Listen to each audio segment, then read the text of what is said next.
No black cats, just straight facts. Triple P certified. Listen, we can talk about odds all day. It doesn't matter what the odds are. It matters what's gonna happen.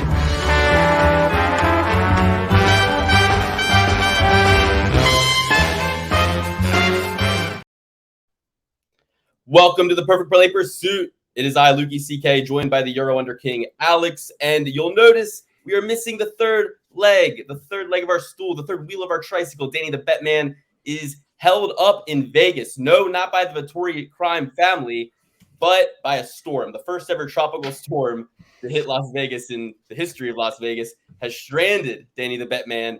He is probably going through security right now to board his new flight to get out of Vegas. He was there for a bachelor party.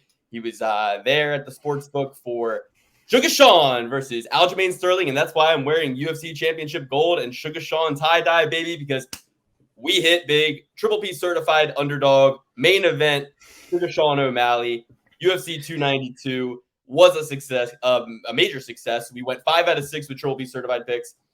We went 8 out of 12 Dan, 9 out of 12 Alex, 9 out of 12 Luke. What a night. But called both championship fights correct. If you're Alex and I, if you're Dan, you went down with Amanda Lemache. But Alex, what a night. And I buried the lead a bit because if you're missing Dan, if you're missing the trio that we have somebody filling in for Dan.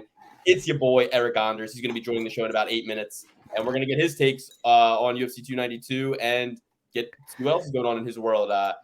Coming off that fight with Marc-Andre Barriault, we wanted to get him on the show. He fought valiantly. I think we Triple P certified him against Barriault. And you know, if you watch the show, that we always got love for your boy Eryk Anders. We wanted to get him on the show, introduce him to our audience, and just let him know he's a part of the Triple P fam from day one, really. Alex, how you doing? You excited to see your boy? I'm excited to see your boy Eryk Anders, but Luke, you brought up the Sugar Show. The Sugar Show did not disappoint, ladies and gentlemen. Who is better than the Triple P boys? Anytime you got a fighter that's going into a fight and everybody says, this guy has no chance in the main event of the evening to take this title, whether it be Leon Edwards, whether it be Sugar Sean O'Malley. And I think we've sprinkled in quite a few more in between then, Luke. But I mean, Leon both times, Alex Pereira the first time.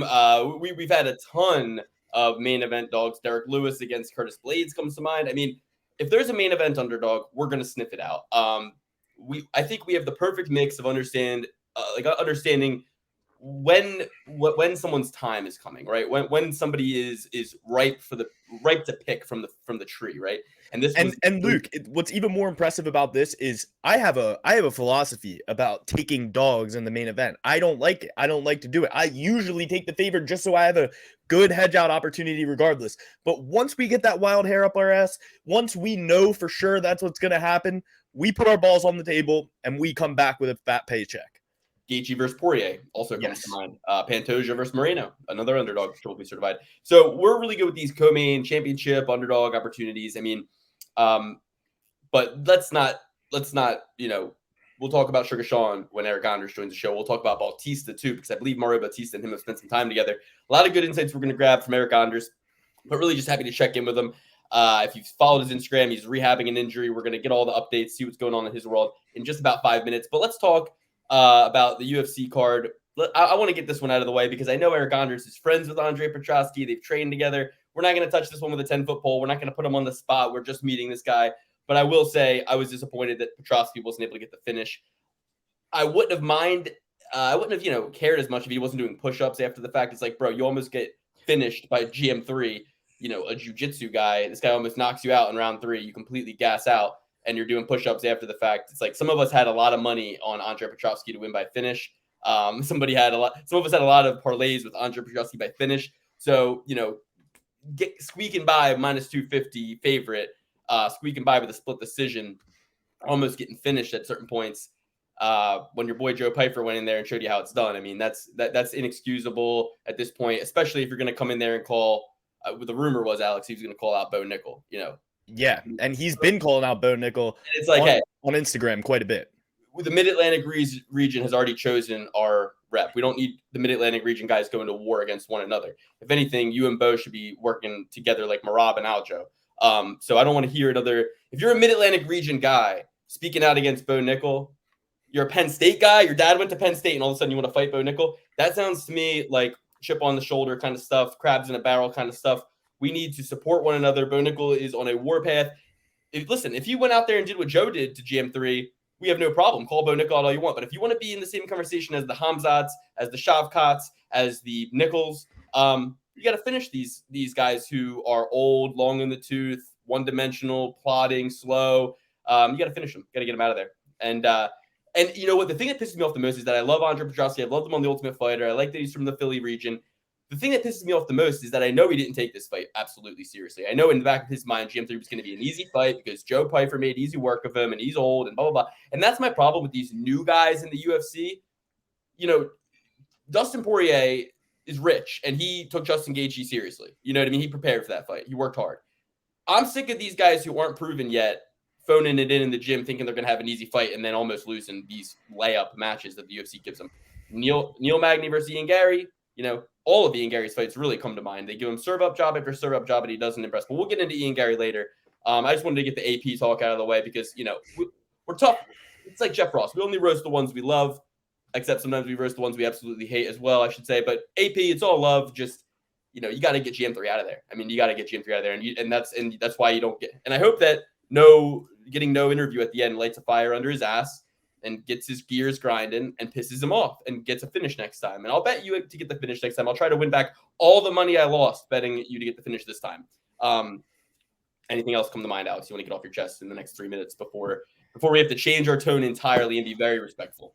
Yes. The Ultimate Fighter finale between Brad Katona and Cody Gibson. I don't know if you watched that. I was doing the dishes during that one. And listen, guys, you might say, Luke, you were doing the dishes during a UFC fight. Some of these fights are fights you got to do the dishes for, okay? Not that one. Otherwise, my girlfriend comes home. Now she's doing the dishes. She's clanging around in there. It's like, no. I hate when people putter around me when I'm trying to watch UFC. So I set it up so that there's nothing else for her to do and that she just can sit and watch or go read a book in the other room. But I do not let her putter around while I'm trying to watch UFC. So I was like, I was watching it, you know, but I wasn't listening to it. Yeah, it was an absolute slobber knocker. It seemed close, but Katona won. That was kind of my take half watching it. I was like, close fight, Katona won. Good fight. Yeah, I couldn't agree with the decision more. I mean, 30-27 was a little absurd. I'm pretty sure that's one that we had a one of those weird scores on it. But an absolute bar burner, dude. It was like a Forrest Griffin versus rest in peace. What's the guy's name? He just died. Stephen Bonner. Stephen Bonner. Yeah. Like it was one of those drag him out fights. Cody Gibson came out foot on the gas early. Nobody thought either of these guys would be able to go 15 minutes after how hard they came out in the first round. That's what you like to see. That's what you see on Dana White's Tuesday Night Contender Series. Guys who want to be here. I'm tired of guys who don't want to be here. If you don't want to be there, don't be there. Go fight in Bellator. Go fight in ONE FC. Go in Bare Knuckle FC. Whatever you want. Don't sit here and act like you don't want to be here because we got guys like Brad Katona and Cody Gibson. Cody Gibson got a contract as well. So you love to see that. That's what happens when you fight your balls off in the cage to get your opportunity. Guys like your boy comes into the fight with a broken freaking foot and still goes 3 rounds with power bar. And power bar, I mean, we'll talk to him about this, but Gregory Rodriguez, I don't know if you guys picked up on this, a guy who looked amazing. You know, Gregory Rodriguez, I don't care if they want to make him minus 350 every time he fights, if that's how he fights every time. I mean, you know, if when he fights with his brain, when he fights with that alpha brain, you know what I mean? When he takes his alpha brain, when he takes his Adderall and his ring IQ is all-time high, he is flawless. He is like George St. Pierre in there, dude. But sometimes he fights for the fans. He gets in there, gets into slobber knocker matches. It worked out in the Jung Young Park fight. It didn't work out in his last fight before this one. So I love G-Rod. I love RoboCop. He's the man. And guess who was in his corner? Power Bar. So, and he said, this guy is working hard with me. He is up next. Like, his time is coming. So, I mean, we might have seen the best Power Bar that we've never seen before in the fight with Anders. And, you know, Anders, I want to talk to him about this a little bit too. A guy, you said, fights for your money. A lot of split decision losses, a lot of decision losses. Of his 8 losses, 6 of them are by decision. The 2 that he's, you know, gotten finished on, 1 knockout, 1 submission. And the submissions to Andre Muniz, you know, the best submission artist in the UFC at that weight class.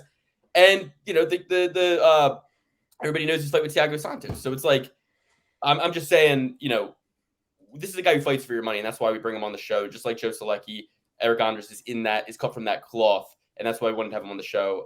So without further ado, he's going to be joining the show any minute now. But that Gregory Rodriguez fight, man, he went in there, and we got to get Anders' take on this. Rodriguez is truly going to be very tough. He's a tough fight for anybody. He's so big and so hearty and so competent everywhere. He's like Yoel Romero. It just looks not fun to fight. Not fun. Yeah. And another guy who doesn't really look too fun to fight, Damon Blackshear or Mario Batista. Both of those guys. Yeah. Shout out to Mario Batista. I can't wait to talk about him with Eryk when he gets here, because I think he trained with him. And the thing is, people were calling for a robbery on that. I didn't see it. Well, the 30-27 was crazy. Definitely. Try to give Damon Blackshear round one, possibly round two, possibly. Any of the rounds really you can make it. And that's the thing, right? So this is what I think people need to understand. When you see 30-27 and you go, but it was so close. Well, yeah, it was so close. All the rounds were close. And one judge thought all those close rounds went to the same guy. You admit all of them were close. So, I don't think the first round was close.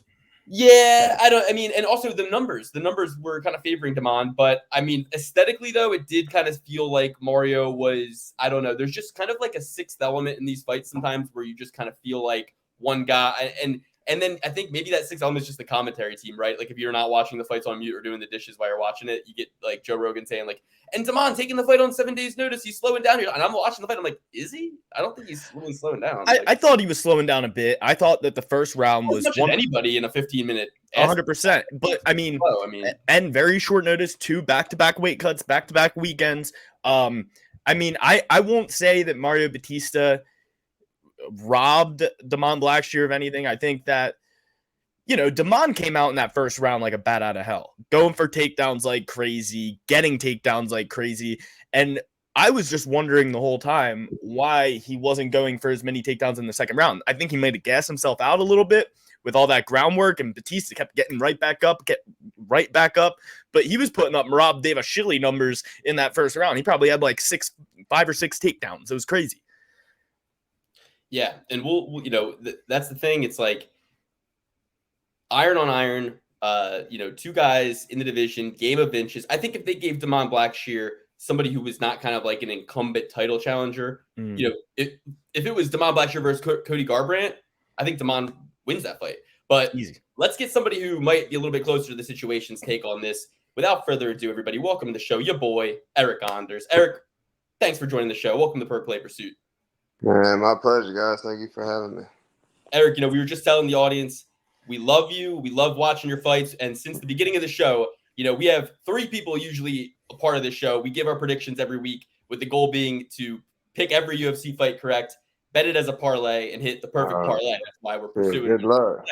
And there's been a lot of times where all 3 of us have synced up on Eryk Anders, and that's called a triple P certification. That means you were triple P certified. So there have been times where, one of us, like I remember I'm a big Iron Turtle fan. I had to ride with Iron Turtle that time, but the other 2 were on you. So there's never been a case where we've triple P certified against Eryk Anders, because we know you're the type to come out, fight for everybody's money every single time. And that last fight with Barriol, we just wanted to give you an opportunity to come on, give you your flowers, say, enemy territory, great fight. Seems to me, based on what we're seeing now on your Instagram, you're injured. I want to know, you were going into that fight with some injuries, it seems. Let's talk about that fight, because it was amazing, and I feel like you didn't get enough credit for that. Yeah, it was a good fight, I don't know what you want me to say. Like, I don't want, this is the thing, I don't want to take nothing away from him because he won, no doubt. But you're asking me about my injury. I fought with a broken foot, but I don't really think it hindered me too much during the fight, So, kudos to him. He came out with a totally different style. I thought that we'd meet in the middle and throw hands, but, he was really good with the footwork and juking and moving around a lot more than I thought he would. So, I failed to make some adjustments, and, he came out with an excellent game plan. Those guys over at Killcliff, Greg Jones and Henry Hoof, really got him ready for that fight. So, I see that he's fighting Michelle Pereira. So, yeah, it should be another banger for him. So you mentioned Alex. Go ahead. I don't want to keep interrupting, because this is my boy Alex. This is my brother. We're actually brothers in real life. This is the Euro Under King. He's a giant fan of both you from UFC, but also he's a college football guy too. So we wanted to ask him a lot about Alabama, but our other co-host said, don't ask him about Alabama. He gets asked about that in every interview. And we were like, but anyway. Yeah, but something I really wanted to know was, how do you prepare for something like that with a broken foot, knowing that your foot's broken, knowing that you're slightly compromised, not to take anything away from power bar before the fight. And because me personally, I'm a bit of a pussy. If I stub my toe, I think I'm sidelined for about a week. And I'm just trying to get into the mindset of an absolute beast coming in with a broken foot, knowing that foot's broken. Man, to be honest, like, everybody told me to pull out of the fight, my manager, coaches, the doctor, but I really liked that matchup. And I really thought I didn't think it would be an easy win because, he's tough. Like, we've seen him fight before. He's extremely hard and durable, to finish and durable. But stylistically, I really like that matchup for me. And I figured, like, he's more of like a straightforward, like, move forward kind of guy. So, even though my foot was like compromised or whatever, I just felt like I'd be able to, he wouldn't be moving so much. So I wouldn't have to like track him down so much. So I was like, even with the broken foot, I can still like put weight on it. I can still move. I can still, it hurts, but like, once the fight starts, you don't be feeling that shit for real. So, yeah, but then he came out and did something totally different. So I was like, fuck. But still, at the end of the day, like, it was a good fight. I think the fans got their money's worth. And at the end of the day, like, I'm an entertainer. Of course, I want to win and, knock the guy out and entertain that way. But, we still got fight of the night. So, I think that, that says a lot. And how far out did you hurt that foot, if you don't mind sharing? I think like 2 or 3 weeks. And then, okay. I literally laid in the bed for a week, because it swelled up pretty good. And so I was just, eating Celebrex and, then, after about a week, the swelling went down and, I trained with the shoe on and then moved to like a tennis shoe, like a Jordan, like a really stiff shoe with a really stiff sole. And then I moved to wrestling shoes and then it was fight week and, here we are, there we were, Yeah, because for us, it's like when I look at a fight, I think that a lot of bettors, the mistake they make is they watch a guy, they bet on a guy, that guy might come up short, and then they go, "Oh man, he's not who I thought that he was or whatever in that moment." But then I try to judge everything on a curve. So I'm like, yeah, of course, not taking anything away from power bar, but you're telling us you weren't able to train properly. You went into the fight with a broken foot, and you're fighting a guy with the nickname Power Bar, who's known for cardio, and you went 3 rounds with him. So I'm looking at that like, next time you fight, it's gonna be a better Eryk Anders than we saw last time. But I'm also thinking the next time we see Power Bar fight, it's gonna be a better Power Bar than we've ever seen because I don't know if you watched the Gregory Rodriguez fight, but they're doing something over there at Killcliff because Gregory Rodriguez last weekend came in, absolutely destroyed his opponent and who was his owner but Power Bar, and he shouted him out right in the post-fight interview. And I wanted to ask you about that because basically what I'm trying to say is, you never know what people are doing. You said he came out with a completely different style, switched up his game plan a lot, affected a lot of things, but there's a lot that goes on behind the scenes. And like you said, you got fight of the night. It was an amazing fight. I'll definitely let you comment on that, but I also wanted to get your take on the Batista fight because I saw your Instagram. I'm pretty sure you crossed paths with Mario Batista a time or two and spent some time with him. Yeah, he obviously he's a 35er, I'm an 85er, so we didn't like train a whole lot together, but I was at the lab getting ready for my last fight. So whenever you go train and live somewhere for a month at a time, you get to know everybody who trains at the gym. And man, he really don't talk much. He don't say much. He just shows up, works, and bounces. And like he's definitely got one of the higher, better work ethics in the gym. Like he does all the extra stuff. He lifts. He does everything he's supposed to do. He doesn't seem like a partier. So.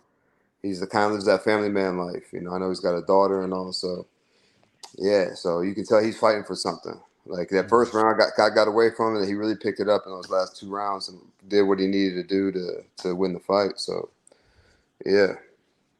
Yeah, that was amazing. And I got to ask, I'm wearing the gold. I'm wearing the tie-dye because we, as a unit of 3, we Triple P certified Sugar Sean O'Malley. And I had made a little wager on Sugar Sean by knockout. Came away with a little bit of money, so Sugar Sean did right by me. I'm wondering, have you crossed paths with him when you were down there? Yeah, he's extremely cool, humble. He really doesn't go to the lab too much, or at least I didn't see him a whole lot down there. But I know Tim Welsh a little bit better, and he's got his spot down there in Peoria, which is like 15, 20 minutes away from the lab. So, I'll go in there and do some jiu-jitsu, wrestle live with a bunch of his guys. He's got some killers in there as well, outside of Sean. So yeah, Tim Welsh, even as a coach, he's doing really well, and he knows what he's talking about. Very knowledgeable, and he's got a stable of guys that are gonna be up and comers here pretty shortly. Yeah. So what was your take? I mean, UFC 292. Did you watch the whole card? Oh yeah, absolutely. Yeah, sure. Yeah. And so you're the type you watch every card top to bottom. You're in there from the prelims to the main card. Dude, I love fighting. I love watching fighting. I'll watch anywhere from amateurs to local shows to regional shows to UFC 1, everything, Bellator, if I can watch a fight, I'll watch. The LFA, Fury, all these things, CFFC, all that. Yeah, we were the two. I mean, in middle school on our laptops watching MMA Linker, MMA Core, old fights, like everything, that was uploaded back in the good old days of the Wild West of the internet when the internet had everything. That you could watch fights from Japan, from all the promotions. But we're the same way. So, we watch every single fight. We bet on every single fight. We make a point of it. Now we're talking 500, 600 fights a year. But you get to see a lot of subtext, I feel like, when you sit and watch the card from beginning to end, when you're just absorbing everything as it flows, as it happens. You start to see patterns. And I'm just wondering, who to you overachieved, who in your opinion impressed you the most, and then who underachieved, who do you think impressed you the least, or could have done more with opportunity, or should be cut on this fight card? Yeah, 292. Yeah.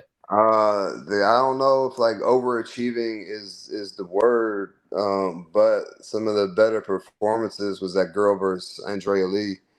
The Brazilian girl, I can't remember her name because Andrea Lee, Natalie Silva. She shows up. Yeah, she shows up. She's well-rounded. She's got really good jiu-jitsu, and she's a good striker. But that girl, I don't know if something happened to her early in the fight. She got her nose busted, or the commentary was saying something about her hand, but that girl really, really showed out. Underachievers, dude, it's hard to call an underachiever because it's a fight with a 4-ounce glove, so people get fucked up. You know what I mean? Anything can happen. Somebody just close their eyes. Who's the baseball player? Anderson and the dude from the White Sox, the White Sox, and I think Boston. The dude wasn't even looking. He just winged one, and that can happen in MMA too at the highest level. So.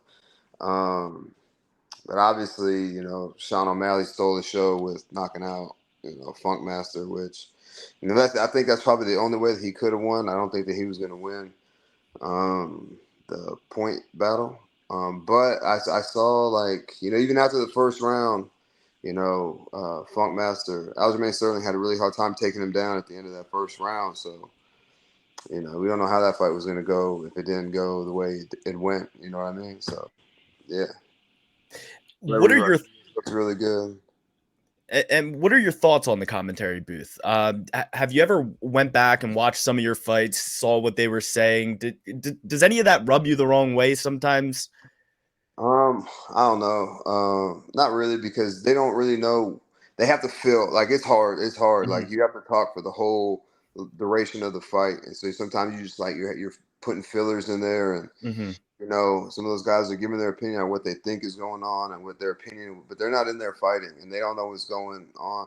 The stat sheet is what pisses me off the most. Mm-hmm. When I fought Iron Turtle, they said I had 26 takedown attempts, but are those takedown attempts, or are those just me getting connected so that I can beat him up in the clinch? Mm-hmm. Just grab his legs is not me. I'm literally trying to take him down. So the stats are always skewed, and it was a significant strike. So. Mm-hmm. I don't know, but the commentators, I think they do a really good job of trying not to be biased. Sometimes it's hard because one guy has a lot of hype, maybe the other guy doesn't. So, or maybe the other one guy does something it makes it easier to talk about a person than it does somebody else. So, they have a really hard job to do too. So, and then they're sitting there for 8 hours, so. They have to keep their brain going, and they have to do that for 8 hours, and it's difficult, So, the commentators don't bother me much. Awesome. And Den Thomas, because he be telling the Elder Bar shit. Who? Den Thomas. Oh yeah. Yeah, I got something for him when I see him next. Yeah, I mean, so what did Thomas say last time that pissed you off? I'm just playing. Like, he really didn't make me mad, but he be Okay. like cracking those side jokes because I got good, nice high quality hair, and he stuck with that Brillo pad, I love Dean Thomas on the weigh-in show. I mean, I like him in DC on. I don't know if you ever get to watch the weigh-in show, but I like seeing him in DC because Dean Thomas takes the time to get to know fighters. He works intimately with the fighters. He's speaking from experience a lot of the time, like direct experience. So he's the man. But so I think what I meant by kind of underachieving, right? You got Sugar Sean O'Malley in there against Aljamain Sterling. Most bantamweight wins. I mean, every stat he's holding it, right? And it's a matchup that Sugar Sean was in a lot of people's minds stylistically a nightmare for him because Aljo is the best on the ground, human backpack, etc. So what we saw was the height. What we saw was the ability for him to have so many opportunities on the feet in terms of like Aljo's game, getting him to the ground. It's going to take a lot of effort to do, and he's got to. And what Teddy Atlas said at the end, having to get through his counterpunching, having to wade in to get a hold of him is going to be very difficult over 5 rounds, right? So we were thinking about that, and it's like Sugar Sean really overachieved in that regard for people's opinion, I think, and that's kind of what I meant. Then you look at a guy. I mean, I didn't like what Ian Gary was doing to my man Neil Magny. Like on this show, we like Neil Magny matters. Neil Magny matters. So I mean, I feel like you're in there with Neil Magny. He takes the fight on short notice. You completely try to get in his head like you're Conor McGregor during the press conference, and then it goes all three. It goes all three. You're giving him the finger. So for me, I'm like, opportunity given, main card, Ian Gary, you're served up on this opportunity, and then you go and do that shit, and saying that people are there to see you instead of Sugar Sean. Sugar Sean got Aljamain Sterling out of there in less than 2 rounds. You were in there with Neil Magny on short notice, went all the way to decision. This is the thing about him. I think he's like hard to like, not even from like me or you or whatever, just from like the general public, just because like he repeats McGregor, like some of the things he say, like we're not here to take part, we're here to take over, and just everything he says and does is like a copycat of McGregor. I think if he was a little more authentic and true to who he is. Like he's got, the swagger, he's got the confidence. He can fight for real. He's a good fighter. But if he just took away if he would just be himself, and I don't know him, so I don't even know what he's like. But like, just create your own sound bites. Don't take somebody else's stuff. And Neil Magny's tough, but I think he maybe should have opened up a little bit more, a little sooner, because Neil Magny didn't offer very much offense. And if you want to talk about an underachiever or somebody who shit the bed, it's that guy, because he said the same thing. He said he's gonna go out there and beat his ass like he was his dad or some shit, and it went the exact opposite. So Ian Gary's a good fighter, but like I think that like he would have more fans. He kind of has that Colby Covington effect to me. Whether you want to see him lose or win, it doesn't matter. You're going to watch. But, like, his sound bites are somebody else's sound bites. And I think that the fans, like, really resonate with, like, authenticity and fighters being genuine and, like, who they are instead of, trying to copycat McGregor. Don't let Lukey put you in a corner to talk bad about Ian Gary. Ian Gary is his public enemy number 1. Gary hasn't that's blocked. That's my honest opinion about Ian Gary. Like he's a great fighter. Like I don't know if great's the word, but like he's doing his thing. He's undefeated. He just beat I think Magny was 13 in the division or whatever, and beat him solidly. Like there's probably never been a 50-25 fight in a 3-round fight, score in a 3-round fight. But if there was, that would have been it. Mm-hmm. Like, he beat the shit out of Neil Magny. So, yeah, it's just, I just think the topics he chooses to address, like Neil Magny spanking his son or beating his son, I think he took it way out of context and put it way into left field. And that's what I'm saying. Yeah, that was a huge reach. Like Neil did him a favor showing up to give him a paycheck. I mean, without Neil, he doesn't get the fight that night in Boston on this big card. And they're giving Ian Gary the treatment like that everybody would desire. And Neil Magny's playing a part in that. I just thought it's like, Neil agreed to this. He didn't ask you to make him look bad and slander him. I mean, like you said, Neil. Also, the thing is like if you don't say it, like it won't be true. You know what I'm saying? How many fighters say that I'm the best and this and that and the third, and like they start like to rise really quickly. Sugar And he may Sean. not, whether he does or doesn't believe it, like people are going to hear it's a soundbite now. Like that's what they're going to play over and over. Is this guy saying that he's the best?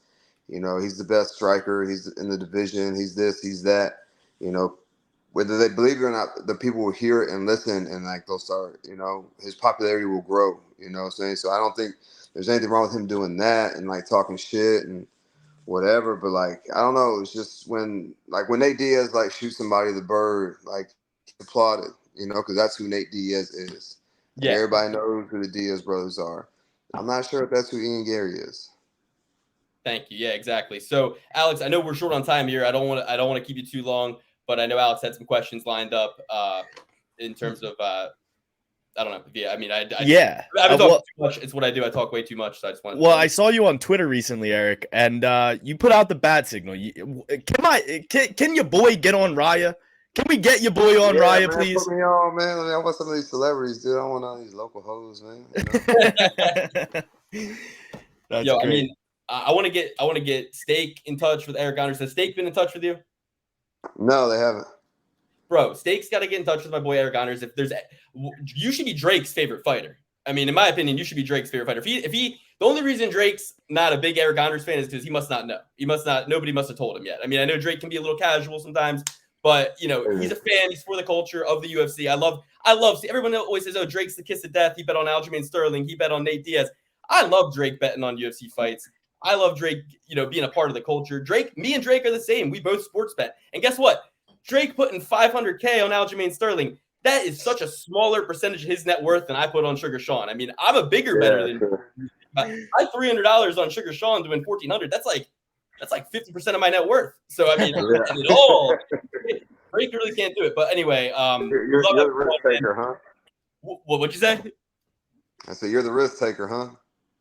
Yeah, I mean, I don't know. It's like they say gamble responsibly. I try to do my best. We got to throw the disclaimer up every show. I mean, you know, but it is what it is. Sometimes the only responsible thing to do is keep betting. I mean, you got to just think like I can't be wrong. I can't keep being wrong like this. So, are you a better? Because I know that with the James Krause, loud. Yeah, with the James Krause thing, it's up for everybody. What happened? I would quit the UFC. I would rather bet than fight. I think I would be like, you know what? I'm out, man. I got to bet. Well, I didn't do too good when I was betting, and gambling is like my one vice, so I stay away from like the craps tables and the poker tables and things like that because I always lose. So, yeah. Gambling's your one vice and you avoid it? I wish I only had one vice. I'll leave broke. I'll leave with my pockets turned out and moths flying out of it. Just gone. I feel you. Well, Eryk, thank you so much for joining our show. I don't want to kick you out. You're here. You're welcome to stay the whole show. I mean, we are about to break down Cyril Gane versus Sergey Spivak. So if you want to give a take on that, I mean, we're also we got a main event coming up, Holloway versus Korean Zombie. Both these next two fight cards, 5 a.m. Eastern Standard Time start, noon Eastern Standard Time start. Back-to-back Saturdays, daytime cards, early morning cards. I mean, what do we got here? And also, I want to give you an opportunity. What's going on in your division? Who do you want next? What's next for you? Just the floor is yours, basically. Let's see. I think Cyril Gane will, pretty easily stick and move until the opportunity presents itself against Spivak. And then I think the Max Holloway is gonna. I hate to say it, I know the Korean Zombie and I like it, but I think Holloway gets that one. Yeah. Holloway, it's hard to tell. Yeah, Holloway. Yeah, he puts a lot of volume, dude. He puts a lot of volume out there. So we'll see. Korean Zombie, they call him that for a reason. So yeah, I worry that the ref is going to be like, you know what? I think sometimes refs, they weigh past fights. They go like, oh, well, this guy has taken a lot of damage, so they're not going to let him take as much because they've seen it. So they're like, we see where this story goes. I'm going to stop. He got stopped on his feet against Volkanovski. That he was supposed to. That was a good stoppage. For sure. But he didn't go down. And it's not like a title fight. A title fight, I think, let that guy go out. I think they called Sterling's fight too early. Not saying he would have recovered. Not saying that he'd have came back and won. Yeah. I'm not saying that, but let it ride. You know what I mean? Let him go out on that shield. Yeah, and as far as who I want next, I don't know, dude. I think me and Jimmy Pickett would be a good fight. Two lefties, going at it. They usually put losers versus losers. So Dennis told me, the little German dude, lost this past weekend against Gregory Rodriguez. So I think that'd be a straight little matchup. I don't know, dude. I gotta see about this foot and see when I can, even get back to training and stuff. So I get put in a hard cast tomorrow for another 4 weeks, and I'll be in a boot for a while, and we'll see what happens after that. So, Eryk, kind of before you go, roll damn Tide. I just have one Alabama football question for you. I know you must be sick of it. That's what I hear on the streets. They tell me not to ask these questions. But it's forever part of my history. People ask me about Alabama for the rest of my life, so it's all good. Well, before you ask that, have you ever played the video game Gears of War? Yes, I have. Yeah. We were talking about this. I was like, yo, you are like the character in Gears of War, Augustus Coltrane. I was like, I haven't played it in a while since it came out. Dude, you got to look this character up. He's like the most badass guy in the game, but he was a football player, or at least like the Gears of War alternate reality version of football. And then he like joins the war, right? And I'm like, yo, this is like Eryk Anders, because he already did like the most American thing you can do, which is win a college championship. And now he fights in a cage, like transitioning from like one badass thing to another. And it's just like, you're like a movie character, the way your backstory is. It's amazing. So anyway, I just wanted to say that before Alex gets his question off. Yeah, but like, for one, Alabama football, you had to have been probably the hardest dude on the team. Did Julio Jones ever try to squabble with you in the practice field at all? Nah. Usually it's just like offensive linemen, because you like face them all the time. You're always competing against them, and it'd be hot out there, and tempers flare and things like that. So the offensive lineman never like really fist or nothing like that. I used to wrestle a lot. Like we used to like in the middle of the locker room is like wide open, and so we'd like wrestle and like try to slam each other in the locker room. And I'm not even the best wrestler, but I was better than all those guys, like the offensive and defensive linemen. So, but I'm not talking about like no dudes like DJ Fluker and no shit like that. That dude's like 6'8", like 350. Like he's just been too much. But like the guys closer to my size. I would have loved to have been a fly on the wall in that room, watch the gladiators just clash. Dude, 125 of like biggest, strongest dudes, most athletic dudes in the nation. Circled around. It's like kind of like dog fighting. No one's gonna die, but you're gonna get a lot of shit talking if you get slammed. But I never got slammed, so I'm undefeated. Hell yeah. And then that national championship performance, you changed that game. That game was very, very close. And then 3 minutes and 2 seconds left in the fourth quarter, who forces a fumble but Eryk Anders? How did that feel to just change the tide? No pun intended, roll damn Tide. I mean, you just think about like the circumstances of the game. It's like the fourth quarter. I think there's 3 minutes left in the game. Playing Texas, my senior year in the national championship, being from Texas, wanting to go to Texas out of high school, but they ain't give you boy a look. And then you go out there and force a fumble to put the game out of reach for them. So for me, the storyline couldn't be written any better. You know what I mean? So yeah, like it's pretty big highlight in my life, I would say. No wonder you're still fighting, because after that, it's like who could do anything else except chase more of those moments. Yeah, exactly. And yeah, it's a drug for sure. That you're always trying to chase that dragon a little bit. So yeah, you're right.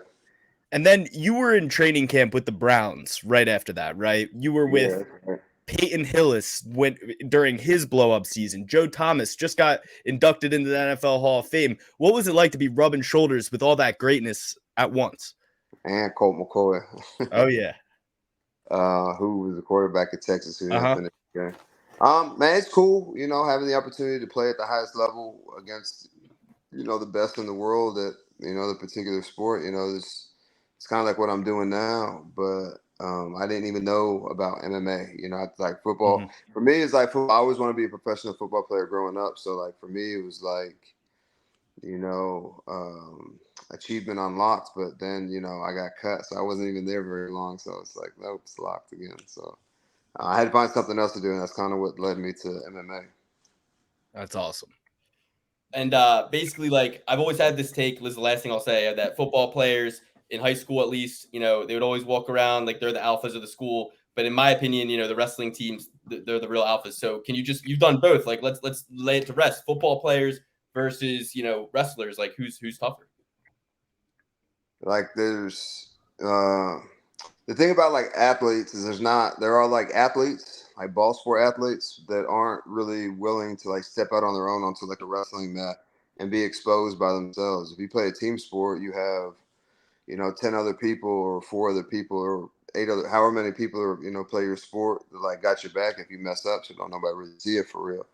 But like if you go out there and wrestling and fighting and stuff and you get pinned or you get slammed or you get knocked out, everybody's looking at you and the other guy. So, it's a different kind of like personality and mindset to like go out there on your own and do that. And there's just not a lot of people willing to do that.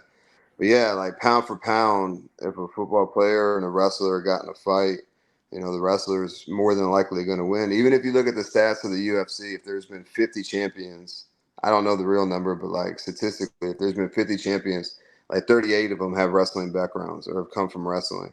And then just like jiu-jitsu, boxing, and then it just like dwindles down from there. So, but the football players, they actually get they get the Friday night lights. They get the people showing up to their matches, wrestling. Wrestling. Well, I mean, yeah, there's no doubt which sport generates more money and is more popular. But if we're talking about like meet me on the 50-yard line and throw hands, or whatever, I'm going with the wrestler 100% of the time.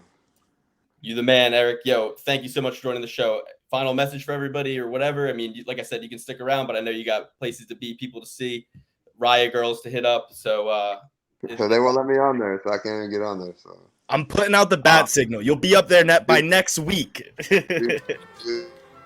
Caralho. My bad. My bad. I threw a drop in. That's my bad. He can't see it on the phone. Oh yeah. On the Renato Aranja. Yeah. One of my favorite people. He's a great guy. So I'm just just passing the time, learning the guitar, learning how to speak Portuguese and Italian, and just kind of filling up my day with shit because I can't train. So it's like, it's actually kind of cool. Not cool being hurt, but like, just finding other things to like do.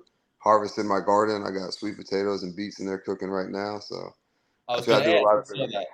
You got some ginger in there as well? Are you on the all organic path? No ginger, but sweet potatoes, cucumbers, sweet potatoes, squash, beets, strawberries, and I think that's it. There may be some other stuff that I left out, but for the most part, that's it.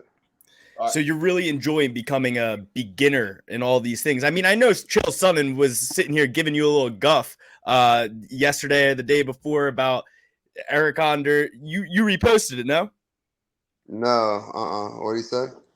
He was saying Eryk Anders is good at everything, not great at anything, and you said, you said, sure, I'm gonna get my black belt in all these. Is it great to just go into something knowing you're at white belt level and work your way up to becoming a master like you are at all these other things? I don't mind like learning new stuff and like stepping outside my comfort zone. Like, what do I know about a guitar? Nothing. I never even picked one up before, but I'm just bored, so it's whatever for me. Like when I get, when I'm not hurt and I don't have as much time, like obviously something's got to give, and I don't know what that'll be, but I just like doing stuff and staying busy and occupying my time instead of just sitting here like scrolling on my phone. It's boring, So yeah, I don't mind, like if I did care, then I would have never got into MMA to begin with. So that's just me as a person. Like I'm willing to try anything. So yeah. Beautiful. Yeah. I mean, we love it. We appreciate you taking the time to come on the show. You got an open invitation anytime you want to come on. When your next fight's announced, come back on. We'll introduce you to the other guy that's on the show, and we'll chat some more. We'll have some more college football questions too for your ass. He went full Nardwar on you, so. Yeah, no, it's all good. Yeah, holler at me. I appreciate you guys for having me on. Thank you. You the man. Right. Thank you, Eryk. Thanks, Eryk. Take care. Just like that, another UFC fighter joins the Triple P fight team. And we got guys who we got 170. We got 185 now. We got guys that are from our neck of the woods who don't want anything to do with us for whatever reason. But no, it's not that. I mean, but we can get. It's not our fault that we picked some pretty disorganized folks and that our neck of the woods breeds some pretty disorganized folks. But Hoagie Fest is done, Luke. They don't have anything else to live for at this point. Hoagie Fest is finishing up. It is wrapping up. But anyway, guys, how cool is that? Eryk, your boy Anders. The man. Bedridden with the broken foot, playing guitar, gardening, doing his thing. Looking jacked. Looking jacked in there. Yeah, and the thing is, it's like, people forget. It's like, if Eryk Anders never fought again, you got to look at his record. He's fought, like, the who's who, like, former champion after former champion, mainstays of the division. So he's the man. We got a lot of work to do, guys. I mean, that was a lot of fun. We took a little break, but we have work to do. It is UFC Fight Night. Gane versus Spivak. It is coming up September 2nd, Labor Day weekend at noon, 12 p.m. Eastern Standard Time start time for the prelims. We got 12 fights we got to break down for that card. Then we got to hop over to the Patreon where we're breaking down Max Holloway versus Korean Zombie for a second time. That's right. We already gave you our full card picks. Me, Dan, and Alex came on here, gave you top to bottom main card and prelims picks. Check that episode out. But me and Alex are just going to run through the card again, see if there's any changes, see if we've changed our opinions at all. And that episode will be on the Patreon. So if you want access to that, hit it up on the page. And then from there, we can, we're just going to break down Gane versus Spivak right now for you. Is Danny quitting the show? No. Why? I don't know. He just hasn't been here. I mean, he's been here once out of the last. A lot. And every time there's a guest, he's MIA too. It's kind of funny. Like he's I think that he is scared of our guests. I think that he knows he's picked against them in the past, and he's like, damn, dude, I don't want them to come at me like the Action Man did that one time. I'm praying to God Eryk Anders doesn't look back in the archives and see that Danny the Batman picked against him. Not me. Couldn't be me. Dude, I mean, I just wish, like, Eryk Anders was so monastic. He was such a monk about the Ian Gary thing. He was like, well, he was very much like live and let live. And I'm like, hey, let's fight Ian Gary. How about that? Me and you, okay? And Joe Solecki. Let's jump him. All right. Luke, don't. No problem, mate. Yeah, no fucking problem. I was going to, cut you off on that one because I don't want Eryk Anders getting into the mud with you with Ian Gary. He doesn't know. He doesn't know that you and Ian Gary are mortal enemies. He doesn't even know that. And you almost just got him into the mud with you. Don't play with pigs, Eryk. I actually don't even I straight up hate Ian Gary so much I didn't even watch his fight with Neil Magny. I didn't even watch it. Really? I swear to God I didn't watch it. So he wasn't the draw of the card. He was. I purposely didn't watch. You know what I mean? I literally. Oh, what about Chris Weidman? We didn't even bring up Chris Weidman. Girlfriend. That's what I did during that time. I hung out with my girlfriend. Think about that. That's what I wanted. Painful. Because Ian Gary's wife told me I needed to spend time with her more, so I had to. I was like, all right, perfect time to do so. But yes, but I did see like the clips of him giving Neil Magny the finger.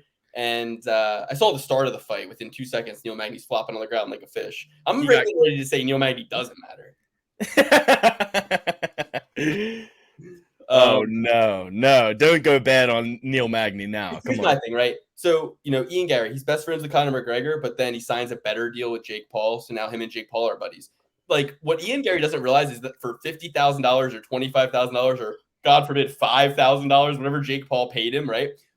It's like whatever pennies Jake Paul tossed his way, Jake Paul now owns your ass. Jake Paul peed all over your leg. He marked his territory. And the only reason he did it, Ian Gary, is not because you're special or you're the future or much like Jake Paul, I'm creating rifts. No.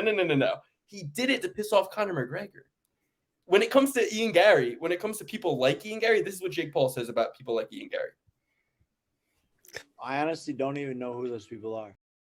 He didn't even know who you were. Somebody came to him and said, hey, look, let's get this guy to sign a better deal because then it'll piss off Conor McGregor. And also it gives Jake Paul the license now to say, what did you ever do for Ian Gary, Conor? You haven't given him a cent. I've given him a sponsorship, right? Why didn't you give him a proper 12 sponsorship? Exactly. And if you know Jake Paul, if you know that's his love language. That's his attack language. That's his hate language. That's how he does it. Oh, Dana, I'm going to pay Nate Diaz more than you ever paid him. Me and Francis are going to partner up for the PFL. What he does is he uses gift giving as an offense. Do you see what I'm saying? So, and it's 48 laws of power shit, Jake Paul's, Jake Paul. He gave Tyron Woodley a rollie. He gave a gift to Mr. What's his name? Mr. Tommy Fumbles. He gave him a gift too. He gave him a Rolex or a bag or some kind of thing. My point is, Jake Paul knows what he's doing. Everything's very calculated. He doesn't do anything randomly or just for the hell of it. And if Jake Paul wanted to sponsor somebody, ask yourself this, Gary, why does he give a fuck about sponsoring you for better when he himself is Jake Paul? He doesn't need Ian Gary. He is Jake Paul. He doesn't. And I'll be the first to say it. He just Jake wanted Paul to get a knocks Jake Paul knocks the fuck out of Ian Gary too. Oh, Jake Paul beats his ass. Please don't ask me any dumb questions. And you know what, Luke? You brought up last week or the week before that you have a new favorite fighter, and his name is Jake Paul. I have a new favorite fighter, and his name is Sugar Sean O'Malley, man. We glossed over this. He walks out to superstar Lupe Fiasco. I sent you the lyrics in that song. He's like, do I even believe my own hype? That's like one of the first lines in the song. And Sean is coming out there more nervous than ever against who he claims is the greatest bantamweight of all time, doesn't get taken down once, and stiffs his ass. And, you know, Eryk brought up the stoppage.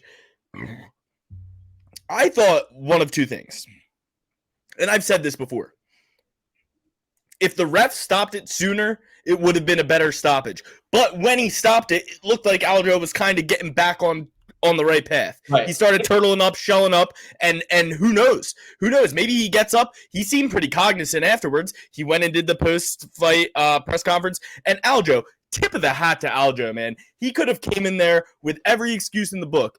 They gave me this short turnaround on my last fight. Everybody saw me at 160 pounds. To that point, it kind of worked out better for him. He had the easier weight cut as a result. And dude, the presence of mind to say, if Sean O'Malley does this to me, what the fuck does Alexander Volkanovski do to me? Oh, I hated that. I thought that was a completely broken mentality. I thought that proved that Sugar Sean not only knocked him out, but broke him and completely shattered his whole perception of himself. It was just like when DC said, if you go 0-2 with somebody, I guess there is no rivalry.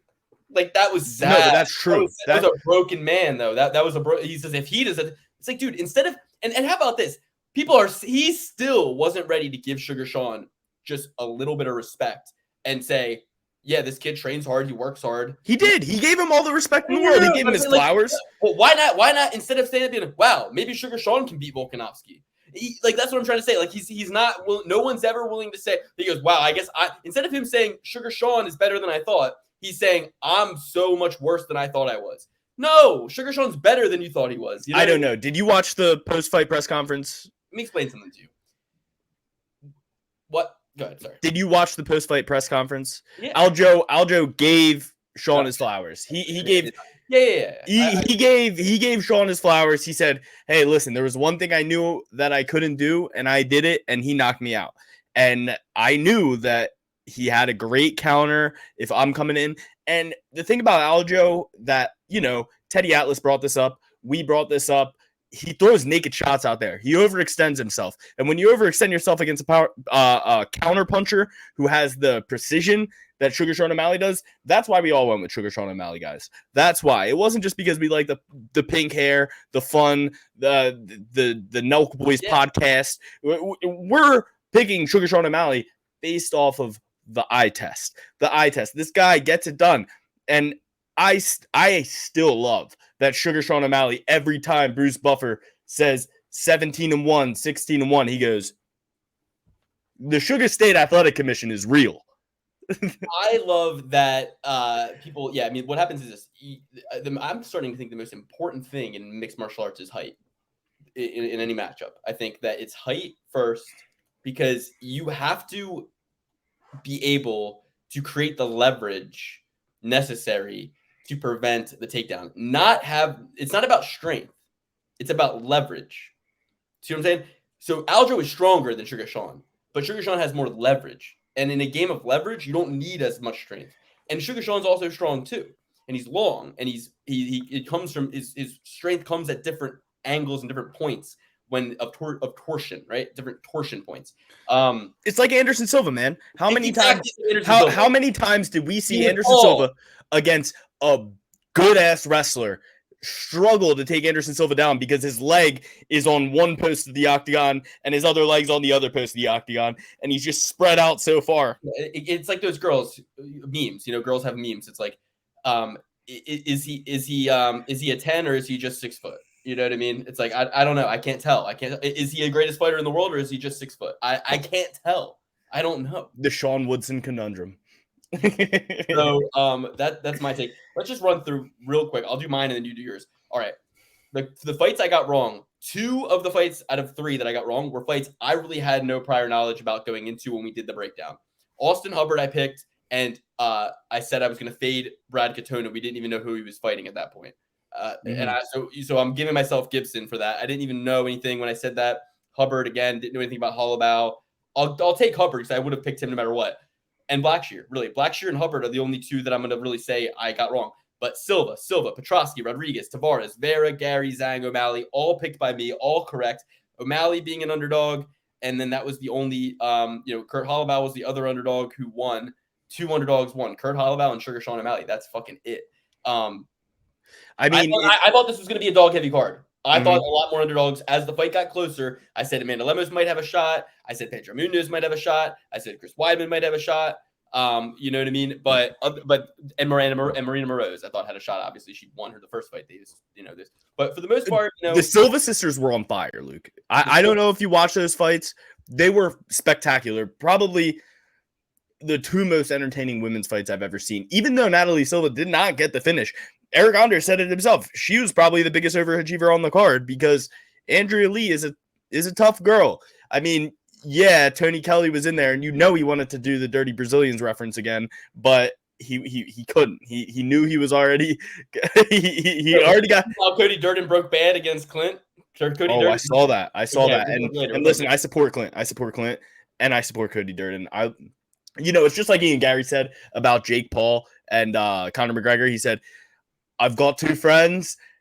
They might not like each other, but I like them both." Something like that. Yeah, he's like, I can't control if my friends don't like each other. He was asked about it? Yeah. Oh, wow. And he said, I can't control if my friends don't like each other. He thinks Jake Paul's his friend. Jake Paul's not his friend, dude. Jake Paul, I don't even know who these people are. What's Jake Paul's middle name, Ian? We know yours. It's Machado or some shit. Yo, oh my God. Did you see how MMA Guru called Ian Gary out because he was saying Neil Magny's old, and he was like, "Well, your wife's like 5 years older than Ian Gary or Neil Magny." You see that part? Never funny to be for someone's age. And I will I'll be the first to admit it. I don't really watch a lot of the MMA content reactions on the internet. Luke has been shoving MMA Guru down my throat, which makes me hate people. He's an ally. He's an ally. Which makes me hate people at first. But once I gave MMA Guru a chance, I thought this is actually my blood brother. Luke is not my blood brother. It's me and MMA Guru, and I will ride with MMA Guru to the end. Fuck Ariel Helwani. Fuck anybody coming at the Guru. Fuck Bisping for coming at him. I loved that video of him just laughing at Bisping coming at him, and he was like, "Mate, I'm taller than you. I'm taller than you." I'm gonna actually put up a list of people we like and don't like. So my list is gonna be I like MMA Guru. I like Dylan Danis, and I've been. Dylan Danis is day one. Dylan Danis. Me and Dylan Danis go way back to MGA. Me and Dylan Danis, blood, sweat, and tears on the mats together at MGA. So Dylan Danis, number 1. Jake Paul. So it's MMA Guru, Dylan Danis, Jake Paul, white hats. Logan Paul, black hat. Ariel Helwani, black hat. Bisping. I'm not really willing to say Bisping's a black hat. I love Bisping. He's a dummy. He's just a dummy. He's a dummy. He's a drunkard. He's a bit of a drunkard. If you watch any video of Michael Bisping getting coaxed into saying "I swallow cum," alcohol's pretty good. Yeah. If you watch any video of Michael Bisping, and this is the tamest one that he's got tricked into saying "I swallow cum," like that's the tamest thing they've ever got him to say. He's always getting fooled, but Bisping is he's like old guard. The reality is like MMA Guru. He put Bisping in a box. He put Ian Gary's wife also in a box, kind of. And Ian Gary himself. He was like Ian Gary's wife. You're old. Bisping. You're short. Who's next? It was great. All right. Anyway, we have to make it clear who we love, who we hate, who's a white hat, who's a black hat. Eryk Anders, white hat. Joe Selecki, white hat. Santino DeFranco, white hat. Manpreet. White hat. Alex Goombas. Black hat. Fucking hate you. Shut the fuck up, you pussy. Sue me. Okay.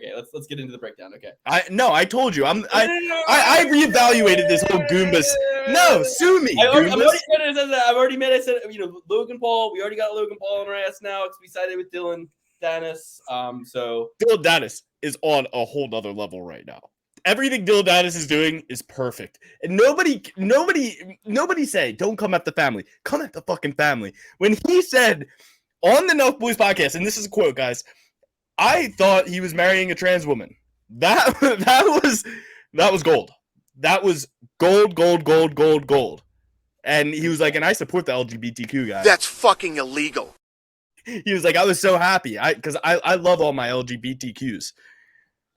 Oh, Dylan Dennis, stud. Dylan Dennis is officially stud, masterclass. Dylan Dennis, and he might lose the fight, but he won the war.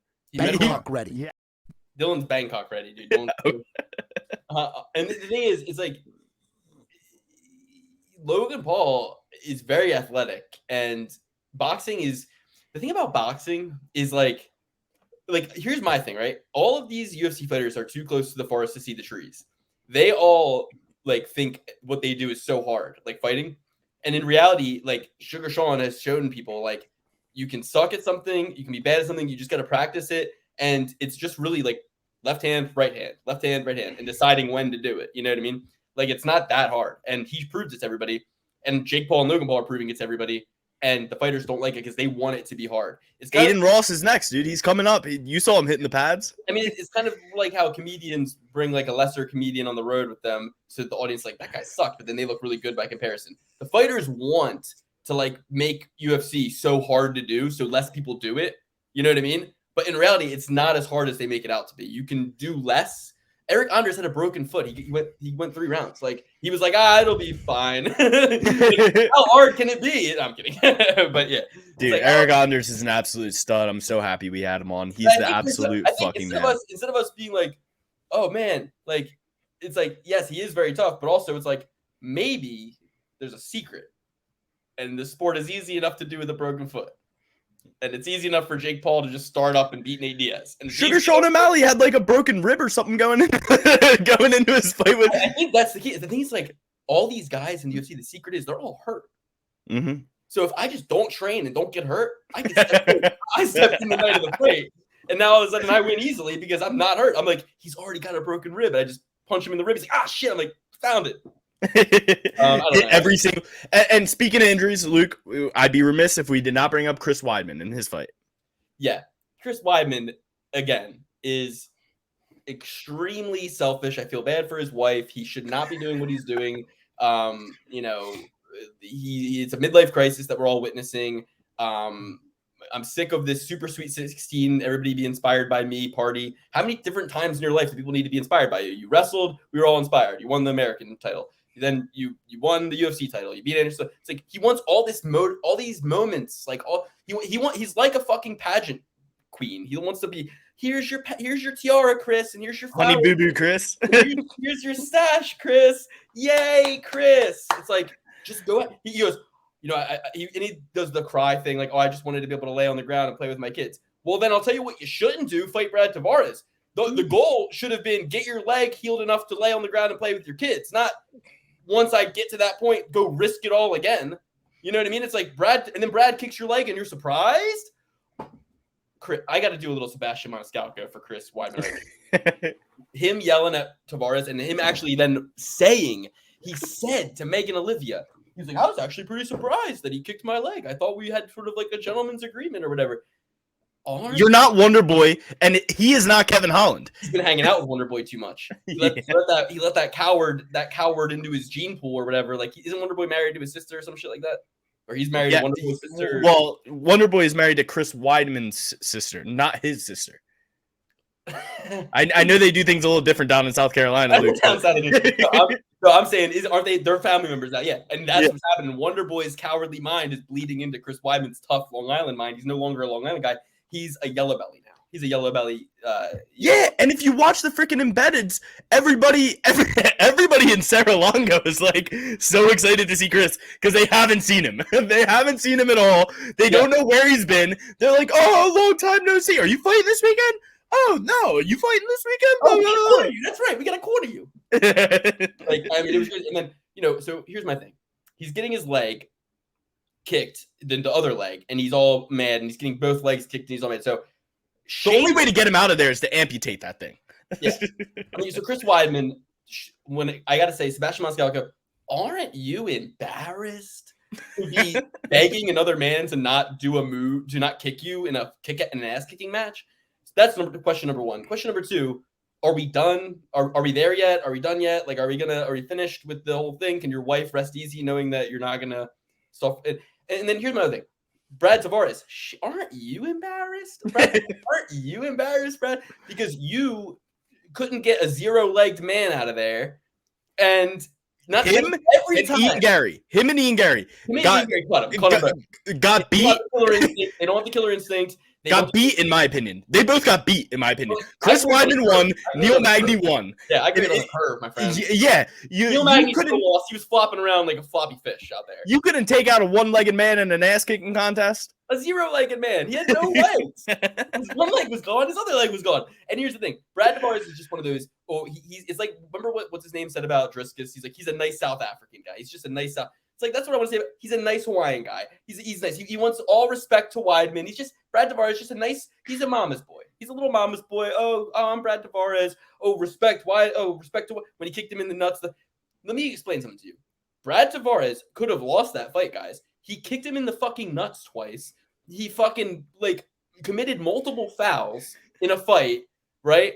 Multiple fouls. He could have been disqualified. There were many ways Weidman could have ended up with his hand raised in that encounter. Many ways. Brad Tavares tried to give him a win for free because he was too much of a coward to knock his ass out. Brad, every time Weidman has lost, he has been brutally knocked out, except when he fought you.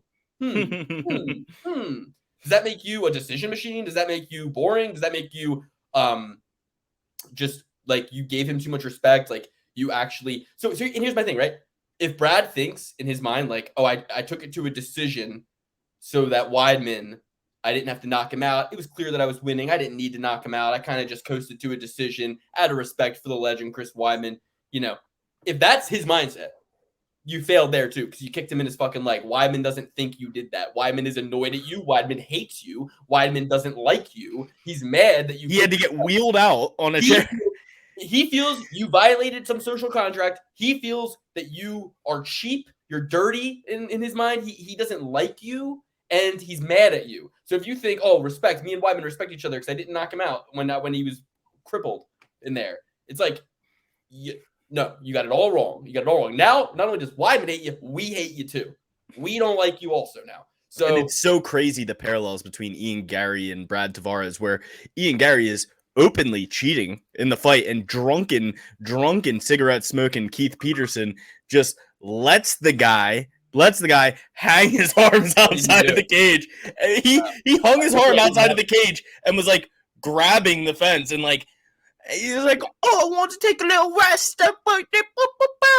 But in reality, he's cheating because Neil Magny's trying to get that clinch. Who beats their kids more than the Irish? I mean, the Irish whip their kids' asses to this day. Was it you that gave that? Was it you that gave that stat, or was it MMA Guru who said only Hawaii and Ireland? It was me. Yeah, Hawaii and Ireland are the two islands where you still whoop your kids' asses from womb till fucking from cradle to grave. You know what I mean? Like, let me Google this real quick. Irish child hitting problem. Let's just see. Okay, irishtimes.com. This article is from January 31st, 2012. First one that popped up. It says irishtimes.com. Hitting children is still part of our culture. I mean, you can't make this shit up. It's the first thing. Look it up. Irish Times. Hitting children is still a part of our culture. From the Irish Times. So, but don't let Ian Gary fool you. He's not an Irishman. He's as much of the Irishman as Robert De Niro is. He even said himself, like, I can't wait to get back to the UK. He wants to get back to England, guys. He wants to go back to not Scotland or Wales or Ireland. He wants to go to that other island where the Queen is or was or whatever. I don't even know anything. Look at him. Absolute disgrace. Why would I want to be from Liverpool? It's a shithole. Okay. Let's get on with it. We got a full card to break down. Gane versus Spivak. Anything else we need to talk about? Marlon Vera?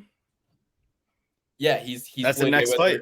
he sandbags. Marlon Vera, he sandbags. He's the I thought he man. lost. I thought he lost that fight. No, he whooped Pedro's little ass. And this is what I want to say about Pedro. Pedro, what is he good at? Like you want to talk about fighters who would get their ass whooped by Jake Paul. Pedro Munoz would get his ass whooped by Jake Paul in MMA. Like, Pedro Munoz stinks. He's not good at all. Pedro Munoz not only is he not good, he doesn't fight. All he does, he's like Frankie Edgar. He's like the new Frankie Edgar. He just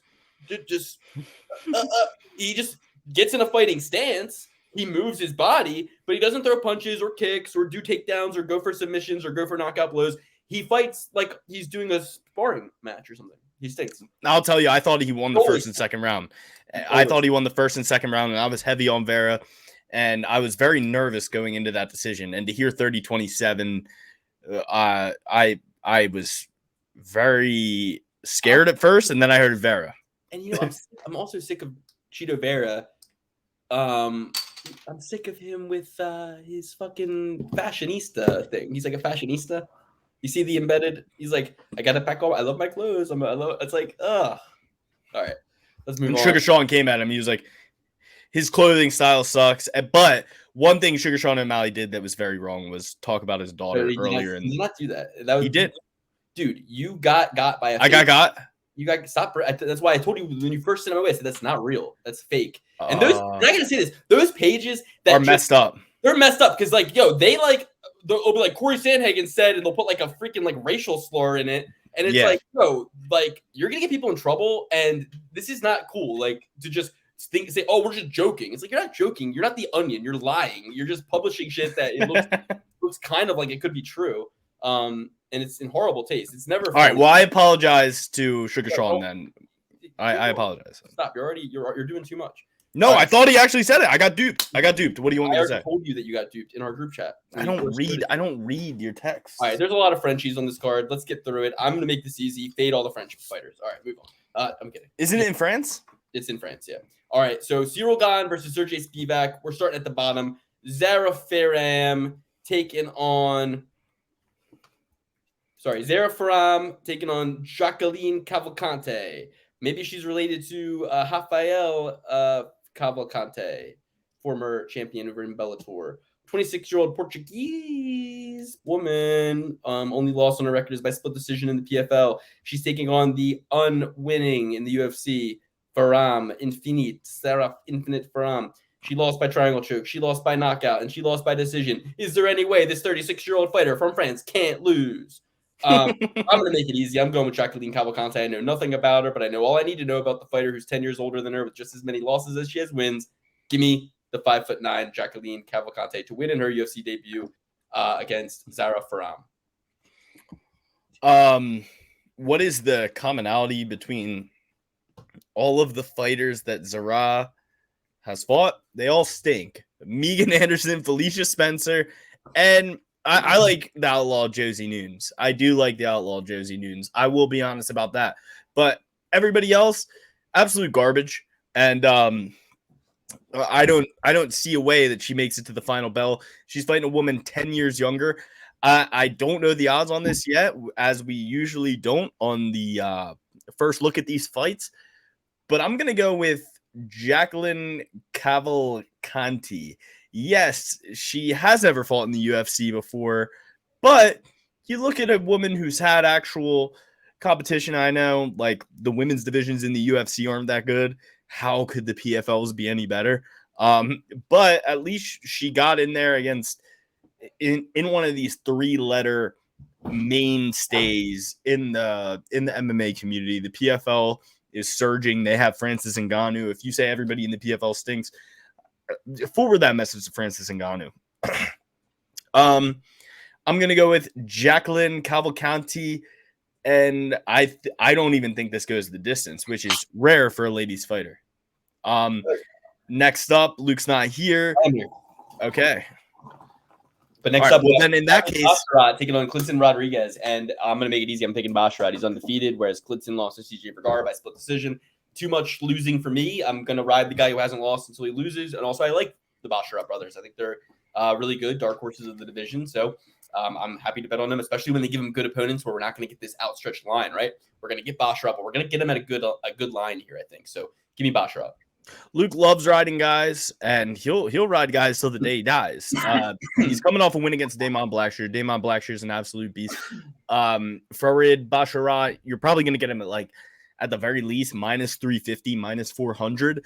But he's a stable pick. He's going to go out there and get it done. Clinton Rodriguez, not so bad himself, but I just got to ride the horse that got me here. I like the Basharat brothers a lot. And I think they're going to bash some rats in the UFC. A few rats. All right. Morgan Char. Sorry. Mander. Chari. I think it's Shari. Morgan Cherry. Morgan Cherry versus Manolo Zacchini. So this zucchini.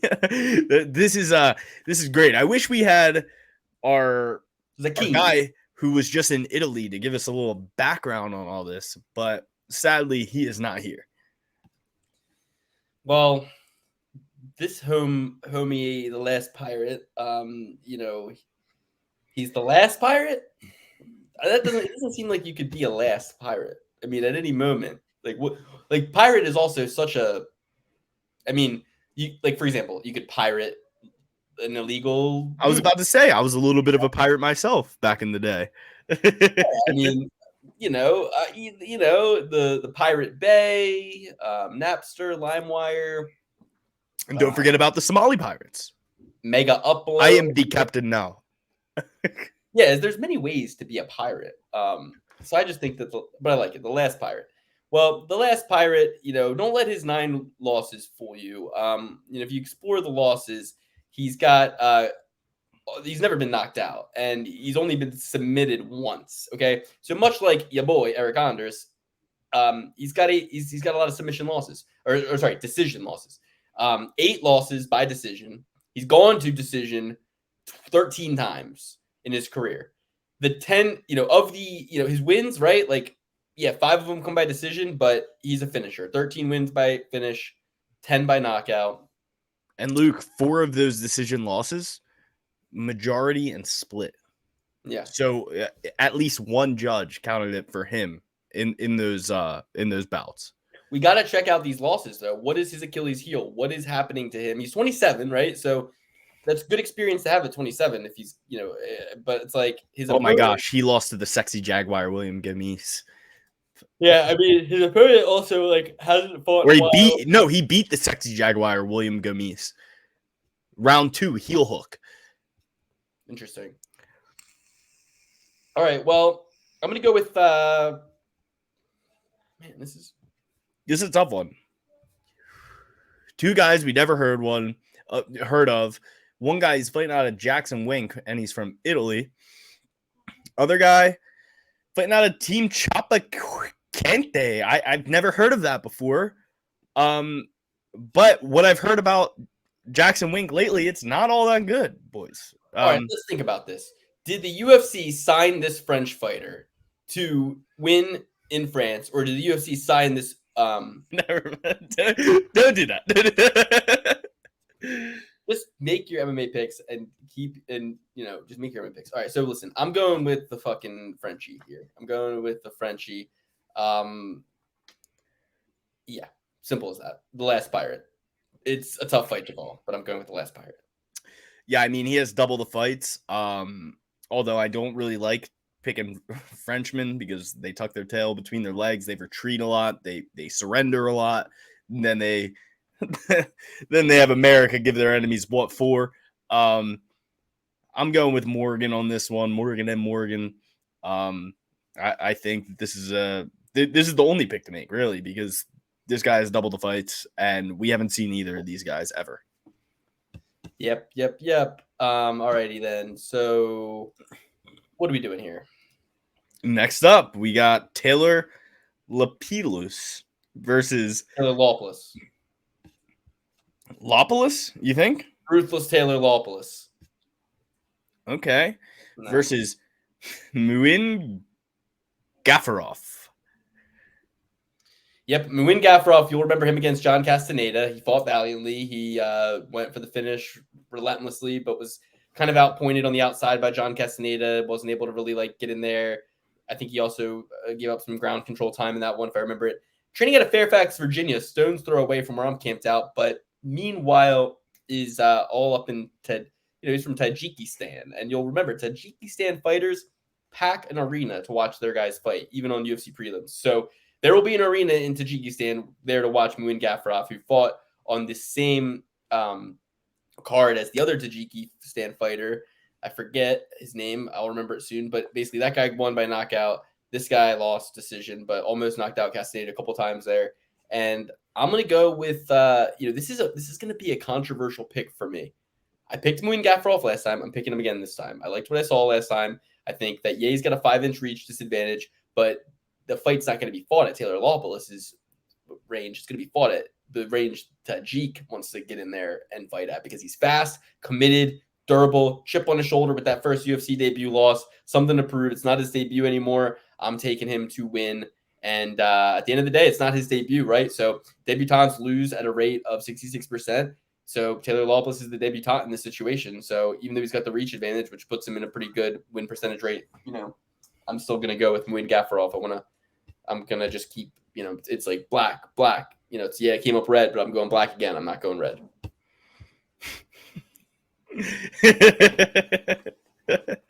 I'm gonna go with Muin Gafurov as well. He has the experience, and this guy, Taylor Lapoulis, he hasn't fought since April 16th of 2022. Had to pull out of a fight in September of 2022 against Khalid Taha. Khalid Taha, not very good, not a very good fighter. And if you have to pull out against him, my man, you're going to be in for a world of hurt against the Tajik Muin Gafurov. So I'm going with Gafurov. I mean, Luke, you even look at some of his fights before he got into the UFC. Chad Angler, the monster, split decision. John Lineker, like the John Lineker, I'm pretty sure he's the champion of ONE FC right now. So he's gotten in there with some high competition, and a lot higher than Taylor Lukey's fighting out of France. He was scheduled to get in there with Arnold Allen, but let me guess, he pulled out of that too. Yeah, he was scheduled to get in there with Dennis Seaver. Lapoulis denied license, couldn't fight in the UFC. He was in the UFC, fought Rocky Lee, Olka, Luke. So he's not a debutant. He did fight in the UFC, Taylor Lapoulis, and he went 2-1 and then got the boot. One was a knockout, 3-1. 3-1. The only guy he lost against was Eryk Perez. So yeah, this actually might be a little tougher fight than I expected, but I'm just gonna go with the youth here. I'm gonna go with the guy who has been fighting more recently. The activity is a plus, and the young fighter with more fights than the older guy. You got to go with fear the young veteran. Fear the young veteran. It's something we always say on this show. This guy. All right, cool. We're moving on. Kaylin Lauren, the Don. Kaylin the Don Lauren. If he comes out and he wants to talk like a fairy tale character like Ian Gary, I'm gonna be pissed off. I'm sick. We don't need any more. What's the one guy's name that trains with all these SPG? I need a little bit more sincerity and a little bit less showmanship out of the Irish fighters. So if he's going to come in here fresh off the heels of that Ian Gary monstrosity and he's going to start going, I'm here to take over the UFC, the Irish are back, save it, the Don. That space has been filled. There is no vacuum for brash Irish shit-talking fighters in the UFC right now. What we need is the humble, measured, controlled, gentlemanly Irish fighter. That's what we're looking for. So you have a big opportunity. You could be the next you could be the next guy, but I don't want, and I won't have an Irish fighter coming in making Ireland look bad like Ian Gary. I won't have that. So come in respectful, come correct, be nice, and you'll get a win here. But 12-1, the Desert Warrior Giannis Gamorai. Guys, I'm a little nervous about this guy. He's got 5 decision wins, 4 submission wins, 3 knockout wins. and he's going to have a big height advantage over the Don. And this is one of those where you look at them and you go, okay, the Don, his jawline is chiseled, his neck is hearty, his head is large. Giannis looks like a frail, cigarette-smoking artist, stinky guy, like a guy who's going to ask to sleep on your couch. You know what I mean? He looks like a, but those kind of guys sometimes they didn't get the memo. You know what I mean? This guy could either get stuffed in a fucking locker, or he could rise to the occasion and win a decision here. I'm really tough. I'm really. I need to watch these guys all fight a little bit more.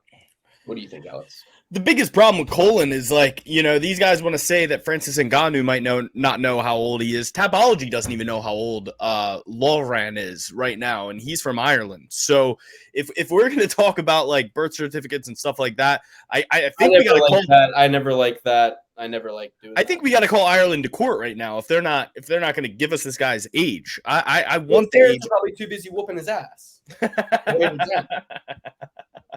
I mean. Right, Ian Gary? I mean, we got to address all these problems, right? I mean, all this child abuse problems, we got to address them all. Not just what's going on in the Magny household, your opponent, but let's talk about, what I just read on irishtimes.com. Apparently, it's a big issue. So, yeah, Caitlin, the Don's parents, watch, we're going to it'll come out. It'll be like, tragic story. They found the Don.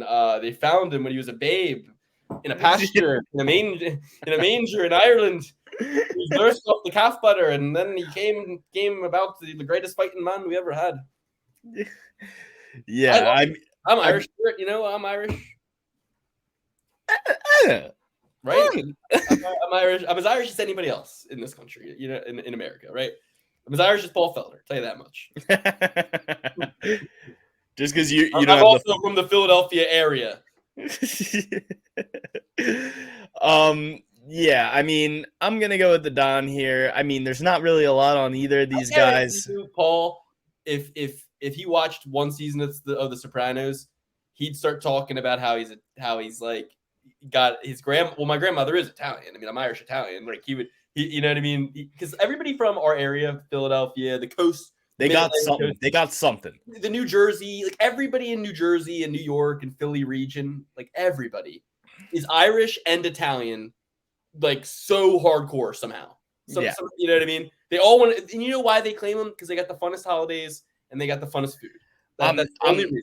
I'm half Irish, half Italian. Cool food, cool holidays. So that's why everybody wants to be like, well, yeah, well, my grandmother, it's like, yo, okay.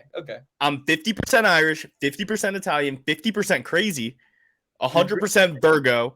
100% nurse. Yes. And you can find me at Applebee's. All right, let's move on. Alcohol's pretty good. I'm gonna go with Giannis here.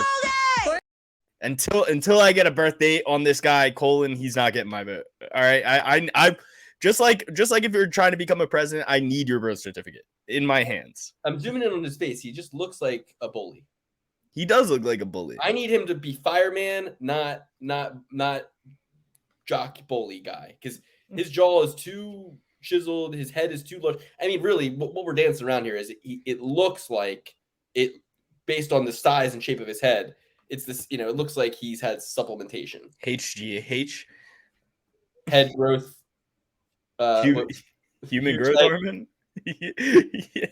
Huge, gigantic head. Hypergrow head. I mean, it looks like he's got. It just looks like it. You know what I mean? Or it looks like he himself was made out of whatever Pixar uses. He looks like a Pixar character. You know what I mean? He looks like Buzz Lightyear.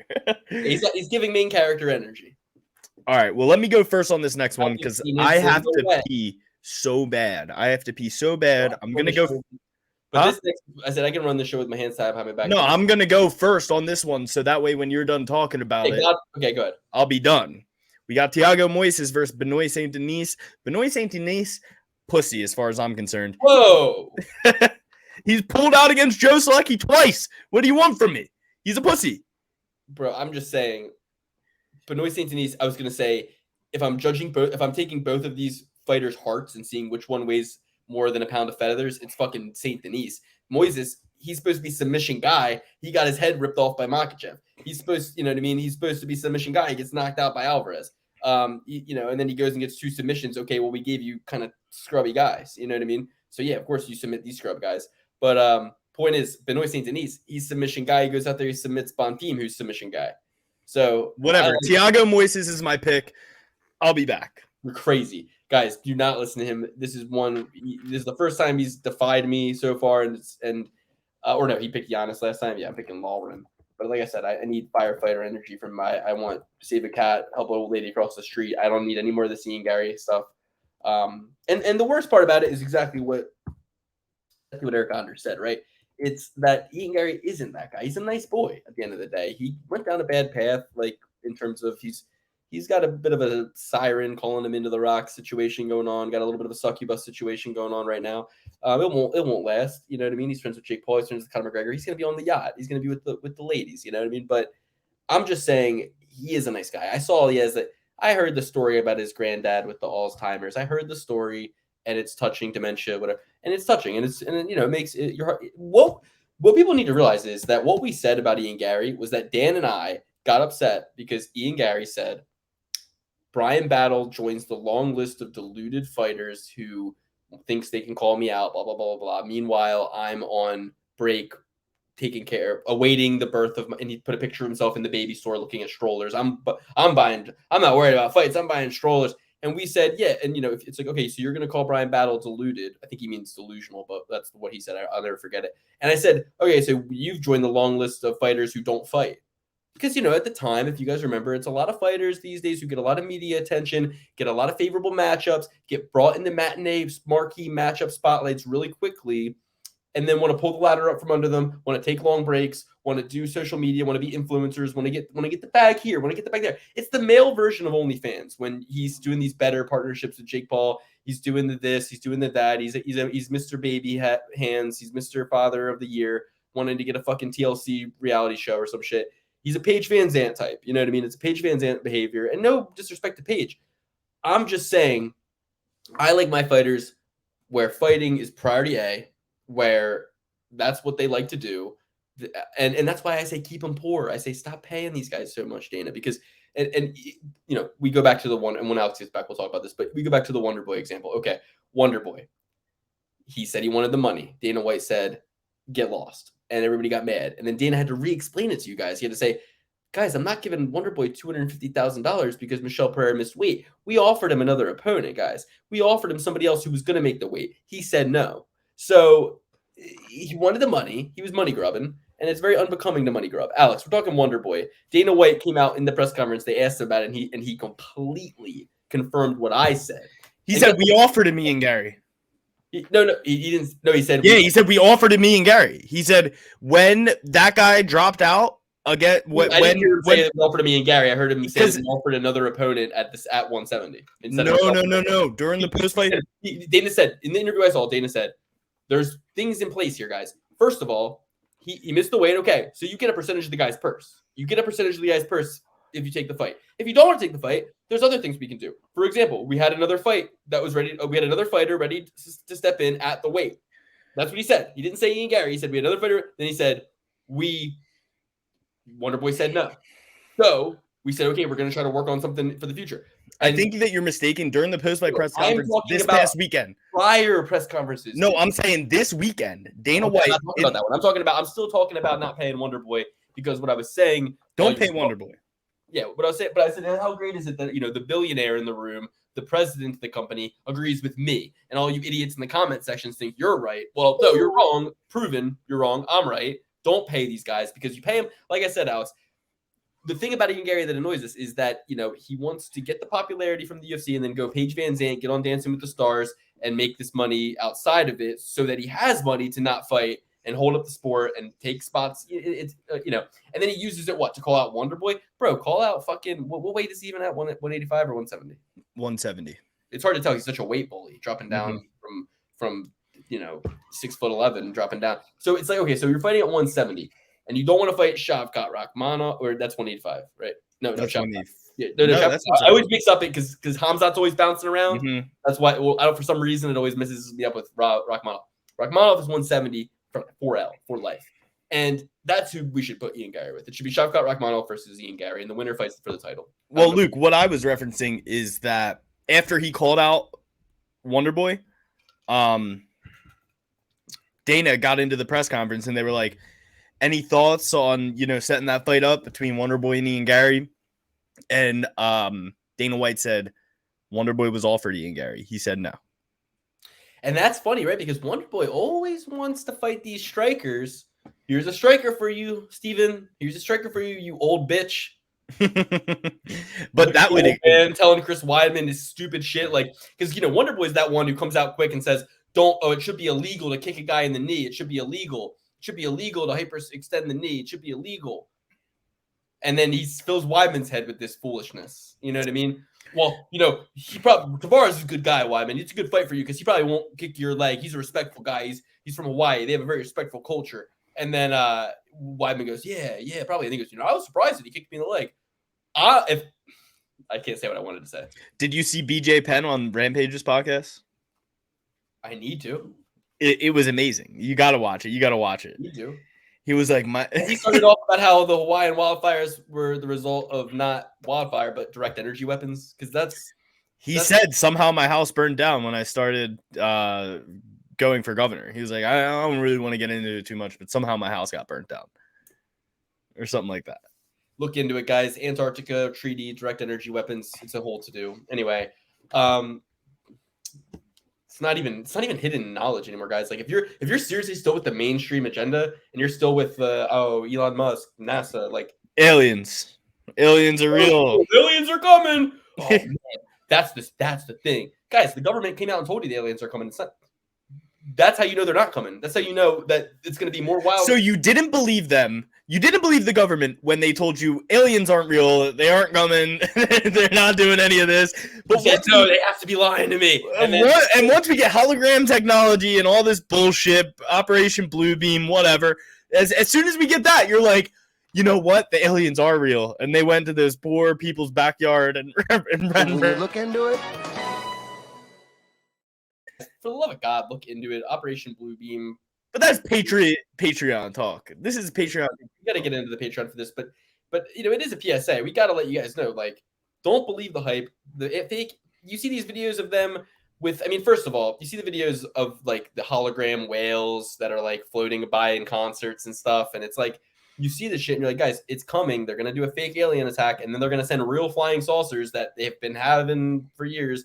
They're gonna send them, and they're gonna say it's aliens. They're gonna just fucking nuke all the fucking capitals of every, and it's gonna be, guys, don't believe the hype when this and I don't even know what to tell you to do, but if you're in the PPP army right now, you're off to a good start. You at least have found your group. You've at least found a group of people. I mean, I know for a fact that my man Jerry, I know that he'll take us in. Oh, Gerald.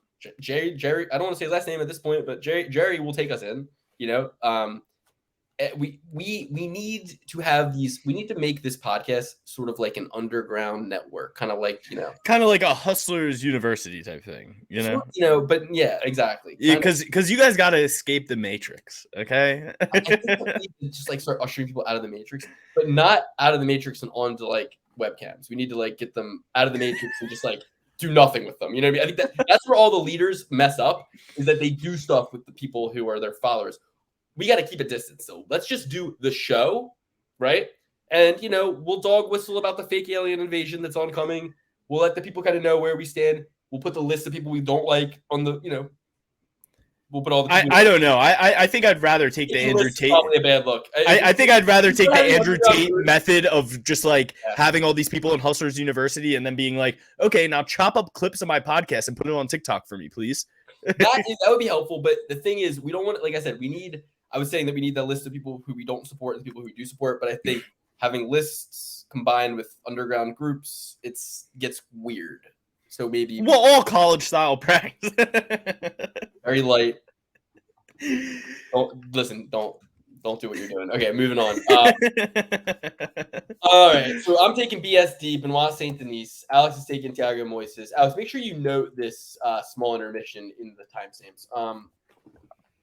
You really think a French Navy SEAL is going to go down on home soil again to Moises. Moises' only prayer is to fucking jujitsu with him, and he's not going to. He's going to get dude.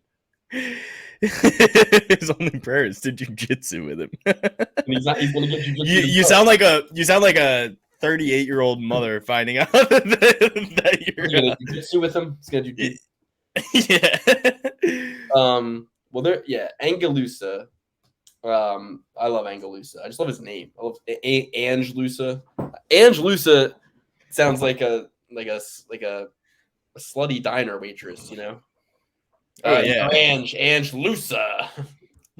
She's looser than most because she slept with the whole kitchen. That's what I'm saying. You get it. Much more appropriate name, Reese McKee. Skeletor is what they call him. He looks like Skeletor. It probably started out as an insult. Everyone was probably like, all right, shut up, Skeletor. And then they were like, what should your fight nickname be? He's like, well, people call me Skeletor. And they were like, yo. They were like, this was your one chance to escape that nickname. And you fucking said that. Now you're Skeletor. He's like, oh, I could have been like, he's like, how about Mr. Bones? They're like, no, you're not Mr. Bones. You're fucking Skeletor. Yeah, this one's actually a pretty tough one. If I'm being completely transparent here, Reese McKee, he's fought some tough guys, and Angelusa might have fought even tougher guys. He got Jack Della Maddalena on. What happened? Is everything okay? Oh, did you lose me? I lost myself. I don't know. I said I was going with Angelusa, but yeah, then yeah. All right, you're going with Angelusa. See, it's just looking too good. He's gonna melt this guy, dude. He's gonna just fucking look at these two. I know. You would think, but what you were saying before is the height is the most important thing in MMA. But not here. This guy is 6 foot. The second most important thing.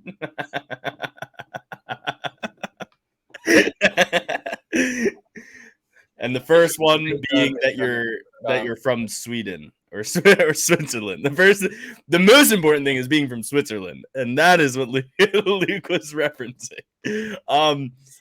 No, I mean both of these guys have fought in really fucking tough opponents. You got Lusa, who's fought Jack Della Maddalena, Doomsday John Howard, Munir Laziz, AJ Fletcher. I mean, you really can't get much of a harder first few fights in the UFC. And I know he fought Doomsday out of the UFC. But then you got Reese McKee, who fought Khamzat Chimaev in his first fight. That wasn't like that wasn't like a Gilbert Burns fought Khamzat Chimaev. Now he's better as a result. It's like that was short notice. That was short notice for Reese McKee. He didn't get better. He got worse. He was like, oh, that's out there, and then that made, you know what I mean? He did not get better. It wasn't a learning moment. He learned nothing. All he learned was how inadequate he is in that. And will never be better. And he will never, ever be able to prevent Khamzat from doing that to him, ever. He needed Joe Rogan in his life to sit him down and go, how do you think you would do if you fought Khamzat again? And he goes, I think you'd be surprised. I think you'd be surprised. Oh, my gosh. Yeah, I mean, but like Reese McKee fighting Khamzat and then Alex Morono, two very tough fights to have as your only two fights in the UFC. Distance with Alex Morono. Now that is something you can actually learn from. And then it shows he has 3 knockout wins after that. He's really on a tear. But the UFC loves doing this to people. They love being like, bitch, you thought. Like they love just being like, all right, we're gonna give you a really fucking hard fight then. Like you think, okay, because you know what I mean? They're like, all right. I think this goes the distance. If my safest play on this one is that methinks it goes the distance. I think that I like what you're saying with Angelusa. I feel like we've been on the same page all the way through, except for the Thiago Moises fight. This kind of makes this is his knockout fight. Like this is his. He goes, I've been here in the UFC. He comes in the UFC. He's got 5 knockouts, right? That he's knockout guy. But Luke, he hasn't fought since August of last year. He hasn't fought since he fought on the Edwards versus Usman 2. He hasn't fought since last year, this same time. So these issues. It's really tough to, and I think he might have dodged a bullet if he fought Josh Quanon, he would have had a tough go of it. I'm going to go with the activity, man. I'm going to go with the activity. I think that Reese McKee got a raw deal in his first couple fights of the UFC. Imagine Hamzat Chimaev, Alex Morono, two guys who are now in the top 10 of the division where, yeah, AJ the Ghost Fletcher is good. He's not in the top 10. Jack Della Maddalena, he's good. He's not in the top 10. Munir Laziz, he's not in the top 10. Reese McKee, every time he's been in the UFC, he's fought somebody who's in the top 15, top 10 fighters, somebody who's at least ranked. I'm going to go with Reese McKee, Skeletor. It seems like he's finding his rhythm. Granted, he's fighting in Cage Warriors with a bunch of dumb Brits who don't know how to wrestle. But who's to say this guy from Switzerland does, you know? All right, moving on. William Gomez, Jaguar, taking on Lucas Almeida. This is You know where I'm going, baby. Go ahead. You can take it first. You know where I'm going, dude. The sexiest guy in the UFC is fighting against Lucas Almeida. William Gomez, a handsome fucking devil. He should not be fighting. He should be in major motion pictures. Major motion pictures. I'm not talking about, the new what's not the new Twisted Metal movie. Okay, we're not talking Twisted Metal. How do you even make a fucking movie out of Twisted Metal, by the way? That's crazy. That is crazy. I'm surprised they haven't done it sooner. But I'm really, when I saw it, I was like, okay, Mattel. Fast 7. You should call it Fast 7. Mattel made $1 billion off that Barbie movie, so now you're going to be getting a lot more toy movies coming out. It's going to be a lot more. Yeah, apparently Mattel has like 45 of them in the works right now. Mr. Potato Head. So I got to show you. This is William Gomez, right? Yeah. This is Ray J. Do you see Ray J? Yeah. Oh, I see Ray J. Ray J, hold on, Ray J. Gomez. Ray J. Gomez. I mean, they look a lot alike. He's a star, is what you're saying. He's better looking than Ray J. Way better looking. I was about to say that. There's somebody else. It's not Ray J. There's another guy Gomez looks like that I'm trying to think. Who was the actor who played the guy in the taxi cab in Die Hard? The cab driver. Remember? Oh my gosh, Inception. I'm gonna while I look that up, you continue. Yeah, so I really want to go with Gomez here. Everybody knows I'm a huge fan. This guy, he beat Mike Trezano, who's pretty damn tough. He lost to Zeb Ruder. The Zeb Ruder film was out. He lost to Zeb Ruder. He lost to Pat Sabatini, a guy we all respect. But Gomez, he's had some tough fights. Split decision with Frankie Marshall. And Frankie Marshall, didn't he just get doused? Didn't the fire marshal just get doused with some water? Isaac Dolgarian. Yeah, this is going to be tough, man. I'm going to go with Gomez. I'm going to ride with the Jaguar that got me there. It's not going to be pretty. It's either going to be a majority or a split. I don't think either of these guys walk out of here with a finish unless it's Lucas Almeida walking out with a submission to finish. I figured it out. It was guys, if you Google the limo driver from Die Hard, the limo driver from Die Hard is who? What, you got IMDb? I did. It had his name. I X'd out before I could read it. Alrighty. So you're going with Gomez. I'm going with Gomez as well. It's going to be an easy fight. He's got the reach. He's got the height. He's got the age. He's got the skills. He's better all around. And that's why we're picking him. Easy pick. All right. Nora Cornole, the great Cornolio, versus Jocelyn Edwards. Nora Cornolio. Jocelyn Edwards coming in 7 years younger on a 3-fight win streak against the likes of Ramona Pasquale, Ji-Yeon Kim, and Lucita Podolova. Common theme is she's a decision machine. She's lost to oldie like Jessica Rose Clark. She's lost to Carol Rosa. She's 27. Now she's taking on 34-year-old out of France, Panamanian, King's MMA, French fighter, making her debut, coming off a lot of knockouts. I think this one's going to get the people going. I think it's going to light the people up. It's going to make people happy. It's going to make them excited. I'm going to just take the French girl blindly just because I feel like Jocelyn Edwards has won 3 in a row. She's 13-4. It's a ladies' divisional fight. No lady wins 4 in a row. She would be considered the greatest female fighter of all time if she could win 4 in a row. So I don't think she's the greatest female fighter of all time. I'm going with Nora Cornolio to surprise some people and get a UFC debut win, probably an underdog win to give me Cornolio. Yeah, cornhole in the summer is a match made in heaven. So, I mean, how do you go against that? And Luke, funny, I looked up the limo driver from Die Hard, and apparently he made 200 million euros in fortune due to a tragic asbestos death. Somebody died of asbestos. He sued and got 200 million euros. Who? Like his wife or his kid or who? No, he's alive. He's the nephew of somebody who like died in an asbestos thing or something, and that's why he never acted again. It makes sense. It makes a lot of sense. And Gomes is looking for that same thing. He's looking for the asbestos under the cage. he's doing all the above. Yeah, that was his only role. That's interesting. I gotta look into this more. But yeah, Jocelyn Edwards versus Cornholio. I mean, Cornhole hasn't fought in the UFC, and she's fought in UAE Warriors, of a fight organization that we all kind of say is not what it is. It's not really a fight organization. It's more of a give some of these guys some wins so they can get to the UFC. You look at Atman Azar. You look at other dudes coming from UAE Warriors who never really saw the light of day. Jocelyn Edwards, younger woman, has fought in the UFC.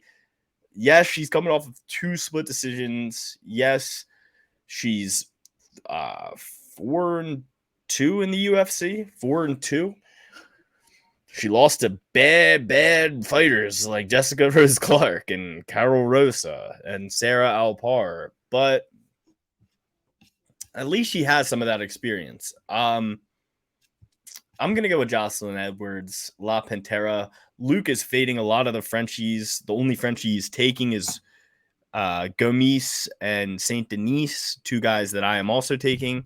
Or, no, I'm not taking Saint Denis. I'm taking Moises.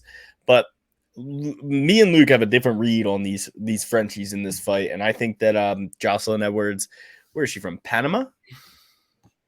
Yeah, she's Panamanian. Yeah, no, I mean, I'm taking Cavalcante, who actually has a win over Nora Cornoli. It's her only loss is to actually Cavalcante, who's opening the card. Interesting. So Nora, right? You're right. All of her 6 wins are by finish. Jocelyn Edwards, she's a decision machine. So you would assume that she would be the one who could actually win should the fight go the distance. She's been submitted once, never been knocked out, and she has 3 decision losses. So I think if the fight goes the distance, you're probably going to see Edwards win. So if Edwards is the favorite, look to take, the over fight to go the distance if it's better odds for you, if that's what you think is going to happen, because I think she probably wins by decision if she wins. Whereas her opponent probably gets a finish, considering that's her path to victory. It's how she wins. So anyway, let's move on. Volkan Ozdemir, Bogdan Guskov. 7 losses. Volkan Ozdemir, only good win recently was against Paul Craig, who has since moved down in the weight class. And even the win he had against Paul Craig was kind of shaky, and it was a decision.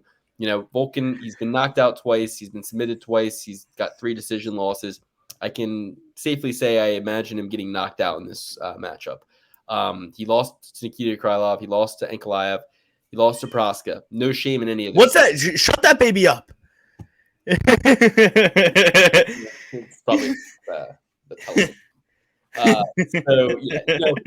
I don't know. You mean to me? I just don't have a lot of faith in Ozdemir and his opponent. They're bringing him in here for a reason.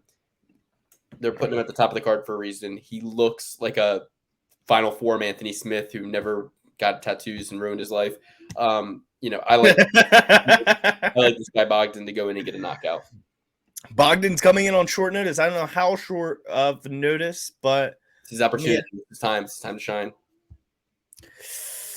I mean, they were originally giving Ozdemir Mirzakhanov, right? He would have gotten demolished by it, more than likely, right? Got knocked out by it. So I think this is just same old stories, younger song and dance, younger guy, more athletic guy, faster guy. No time's only path to victory is the striking, right? And this is. But this guy's one of his only 2 losses are by first round knockout. Yeah, interesting. So it's an interesting. And all of his wins are by first round knockout, except for 1, which is his second round knockout. Or 2. I mean, he got matched up against this guy Vladislav Vasilevsky, and he's 39. Isn't that the president of the Ukraine? He's like Valesky. 37-9. You know what I mean? he got matched up with him. This is a pretty good fighter, is my point. Or he's a a well tenured fighter. I mean, he lost to Albert Duryev, who isn't really all that good. So I wouldn't say he's too tenured. Volkan Oezdemir, on the other hand, everybody he's lost to has fought for the title. Yuri Prohaska, Dominic Reyes, Anthony Smith, Daniel Cormier, Magomed Ankalaev, and Krylov could have gotten right in there if he didn't he just lose? No, he beat Ryan Spann. Yeah, he's on a 3-fight win streak. He lost to Craig, Paul Craig and Ankalaev. Yeah. So Teixeira, Blachowicz, Serkinov, all future or former champions. Nothing to hold your hat on. I think that in Volkan Oezdemir's last couple fights, especially against Paul Craig, we saw a lot of different things that he's done. Yes, that was Paul Craig's last fight at 205, but he still kept Paul Craig off him, a smothering jiu-jitsu guy who absolutely destroyed Munoz, right? Munoz? I'm not buying what you're selling. You're not convinced. I mean, not that you're trying to convince me, but I'm not even buying that Paul Craig is a formidable foe. He looked good. I mean, I guess he did look pretty good against Muniz. Yeah. Sorry, Paul Craig is formidable, but it's just not a good sign that his only win in recent memory is against a guy who is now moved down in weight because he can't hang with the size of those guys anymore. And now you're getting a guy who's looks really sizable. He knocks people out early. Luke, he beat Alexander Rakic as well. And speaking of which, where the fuck has he been? Right? Yeah, where is that? I haven't seen Alexander Rakic since he beat the shit out of Anthony Smith, I feel like. Yeah, that's interesting that it was a split decision win against Rakic. Probably Rakic's worst performance. I mean, I don't know. Oh, he got his leg injured by Jan Blachowicz. That's why we haven't seen him in so long. Yeah. Okay, that makes sense. Yeah, I mean, I'm gonna go with Volkan Oezdemir here. I don't really think it's the best pick, but if you're showing me a guy who hasn't really fought anybody and is coming to the UFC on short notice against No Time, who his only losses besides fucking Nikita Krylov have been guys who have fought for the title and used him as the propelling step to get them to the title. I just think you got to go with No Time here. They're not that far in age. They're only 3 years apart. Yes, Volkan Oezdemir has a lot more damage, a lot more wear and tear under his belt, but I just think that he's going to be the more savvy, ready guy for this fight. It's picks like that. It's picks like the McKee, picks like the Moises pick. Moises is going to roll through St. Denis. If he thinks he's jiu-jitsu guy, he's going to get submitted by a heel hook in the first round. Bro, it's picks like these that really have allowed me to amass. For those of you guys who don't know, in year 4, this is year 4 of the podcast. We are really doing all pretty well, but I'm the only one who is above 60%. I'm 64.49, so very close to 65%. 64.49% accurate in year 4. And I know there's a tone in my voice right now that's proud, and I'm kind of gloating. Just bear with me. 9 out of 12 on the night last weekend. 109 correct picks given out of 169 total. 64% accurate. I'm the leader. The only thing better, the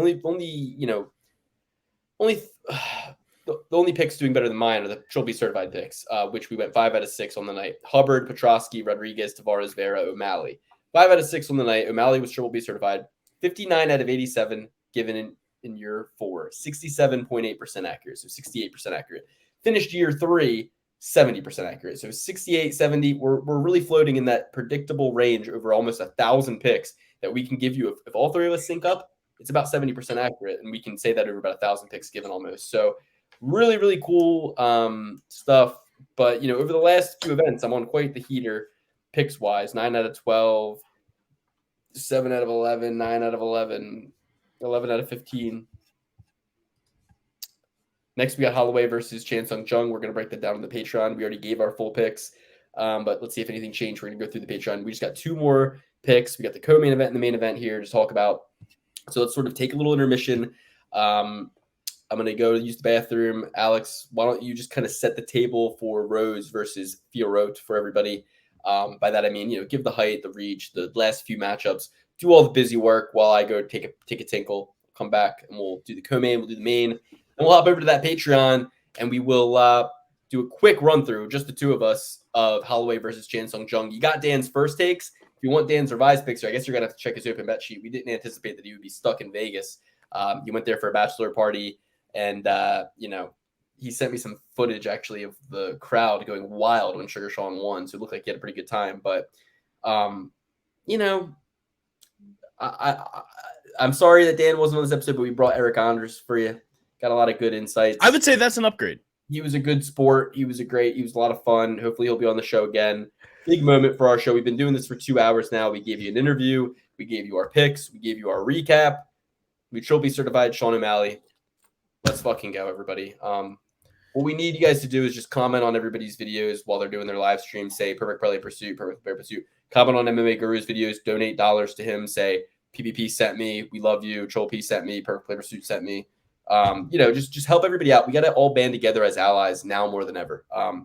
What if the Guru breaks bad on us? What if he's like, oh, I've been seeing a lot of the PPP boys in the chat. No. The fact that you watched those swine talk about the fights.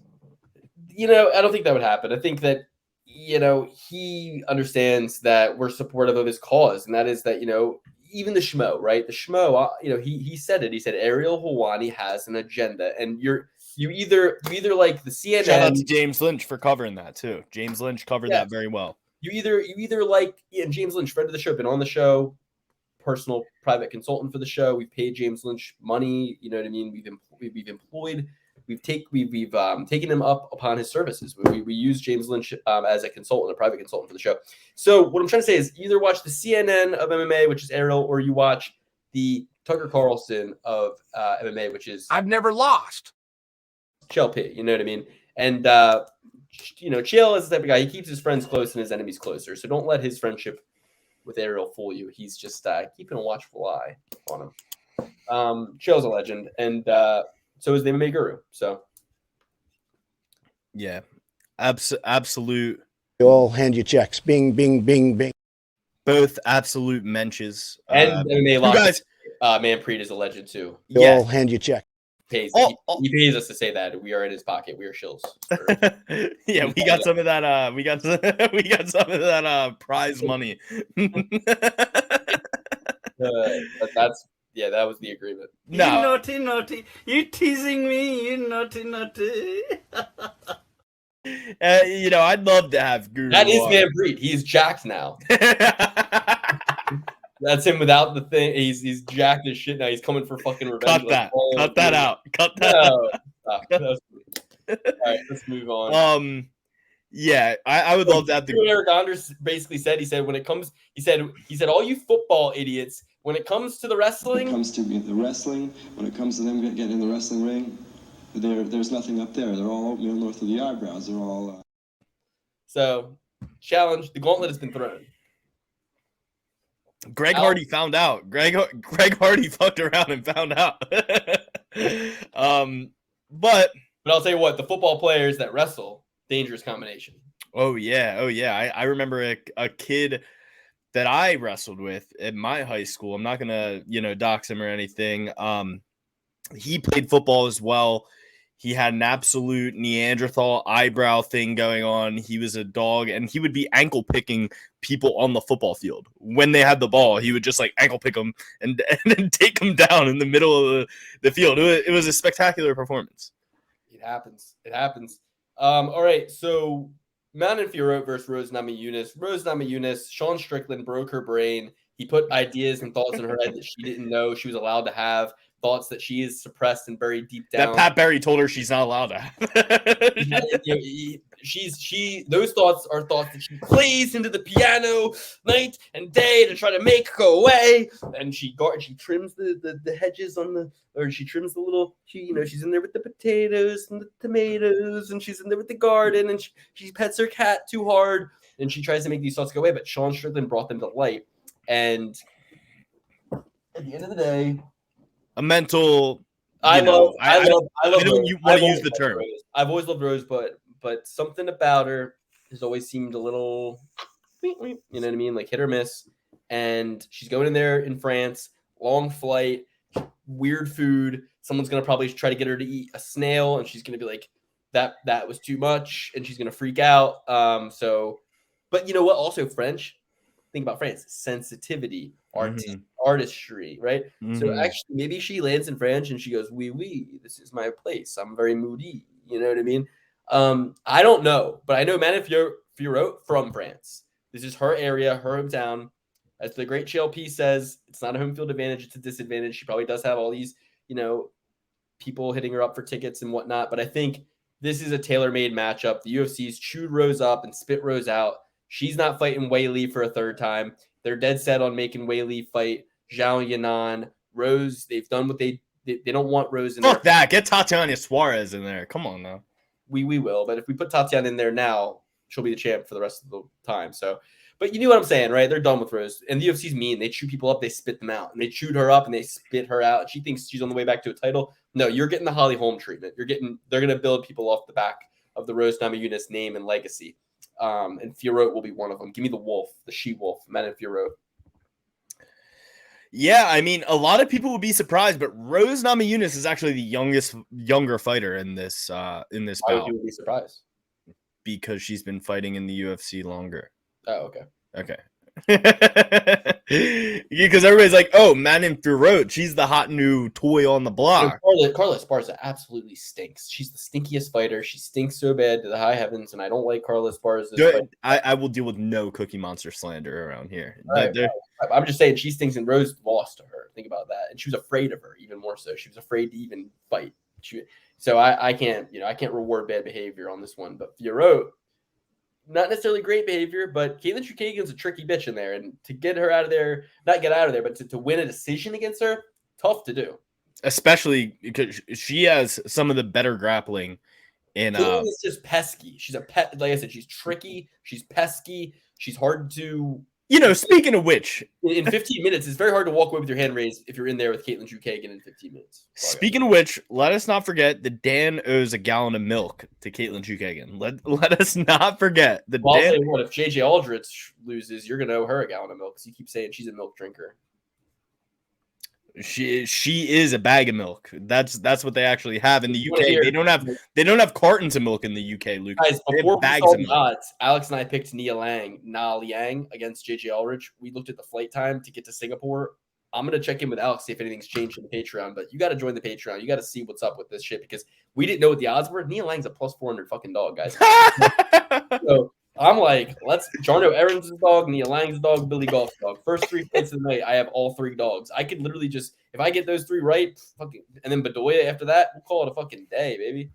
I mean, I'm really just aiming for the first 6 fights, and then once I do that, we move on with our life. All right, let's go. Who's your pick, Fiorot or Rose? Well, I was getting into it this whole time. You keep interrupting me, man. There ain't no Wawas in the Maryland. There ain't no Wawas. There are. There's one. There ain't no Wawas down there, boy. Florida now. There's one right down the street from my fucking apartment. All right. All right. So, I mean, Rose Namajunas is the younger fighter, but the mental damage she has is that of 68-year-old war vet. You hear a loud bang, you have to go under the bed. You hear what? Somebody's playing the drums nearby. You gotta hide. You gotta go into the closet.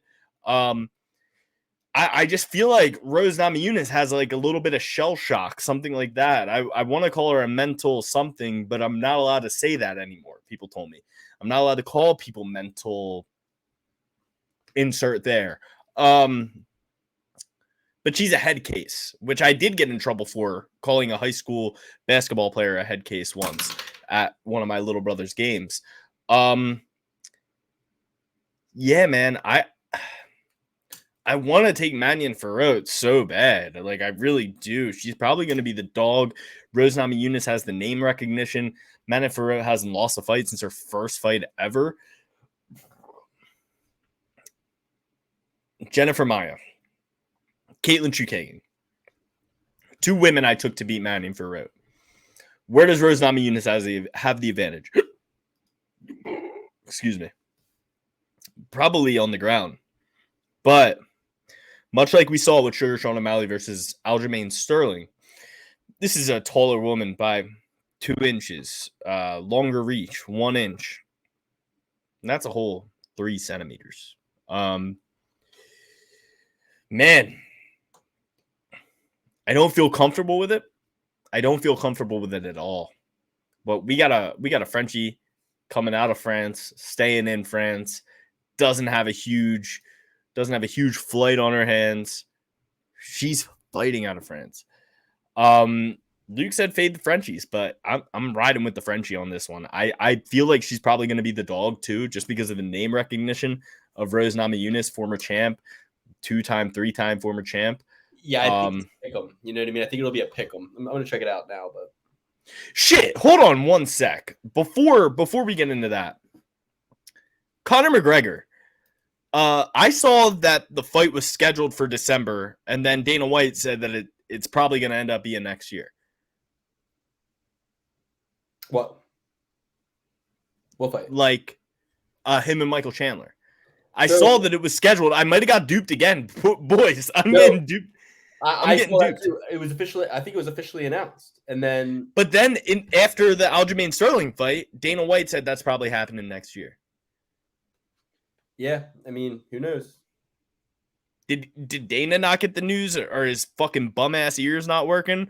The girls in the back are telling him. I don't even give a fuck, to be honest. It's not a relevant fight. Who cares? It's harder to predict the longer the time goes by. Like I won't even really know who I think is going to win for a while. Like because I don't know. It's just all it's. But there's a reason the Sugar Show wants a fight in December. Just know that. There's a reason. Because he's going to get pay-per-view points as a champion and be the co-headliner and get that Conor McGregor money. If Conor McGregor's fighting in December, there's only 1 or 2 cards in December, one pay-per-view. UFC is smarter than the fighters. Like, the fighters always fucking think like that they're 5 steps ahead. They're not. You know what I mean? So. True. I'm going to go with Manion Ferrot. I think that although Rose is younger, her brain is 10 years older. Her brain is battered, bruised. Bored of this stuff already. She's done. She's made the money. There's no reason. There's no why. You need a why. Manion Ferrot has a why. Rose has no why. Except for Pat Barry. Pat Barry. Right. That's her why. And her cats, and her piano, and her plants, Luke. That's her why. Honestly, I'm protective of Rose. And when I heard that her and Pat were together, I instantly didn't like it. Didn't like it whatsoever. I want her to be, I wish that she was not. I wish that they never settled down and that she played the field a little bit more. Play the field, girl. Come on. Get yours. Rose, you could have been with Sugar Sean O'Malley. No, she couldn't have. But did she? How about just somebody who's not in MMA? You know what I mean? Like all these, like you want you and Pat having some sitcom life of fucking running around with his, like, you know, it's just not. Pat's like you should shave your head. Someone has to not. Someone has to not have CTE in the house. Someone, like one of the two. You know? Between the Andrade and the Czech Congo fight, they're both doomed. They're both doomed. I mean, yeah, but I thought, yeah. All right, let's move on. Sergey Spivak is the underdog right now. It's the only line I can find.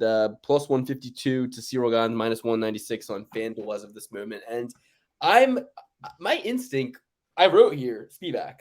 Anders kind of got me thinking, though. I mean, you know, Cyril Gane, soft heart, soft guy, no heart, no wrestling, got taken down by Ngannou, got dominated by John Jones.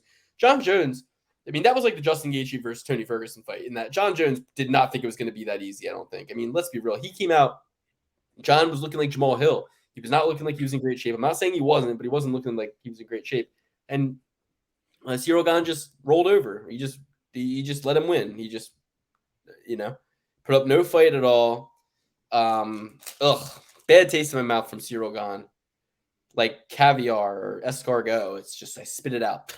I'd rather have a Wendy's chicken sandwich with no lettuce or tomato and mayonnaise, spicy chicken sandwich from Wendy's. I'd rather have a chicken gordita crunch. I'd rather have a chicken quesadilla. I'd rather have a Five Guys burger with cheese and little fried onions and barbecue sauce on the side. I'd rather have so many of our beautiful, delicious fast food items that I know Mr. Sergey Spivak would come over and be delighted to have. If I pulled up to McDonald's with Sergey, he'd be like, I love this. I love McDonald's.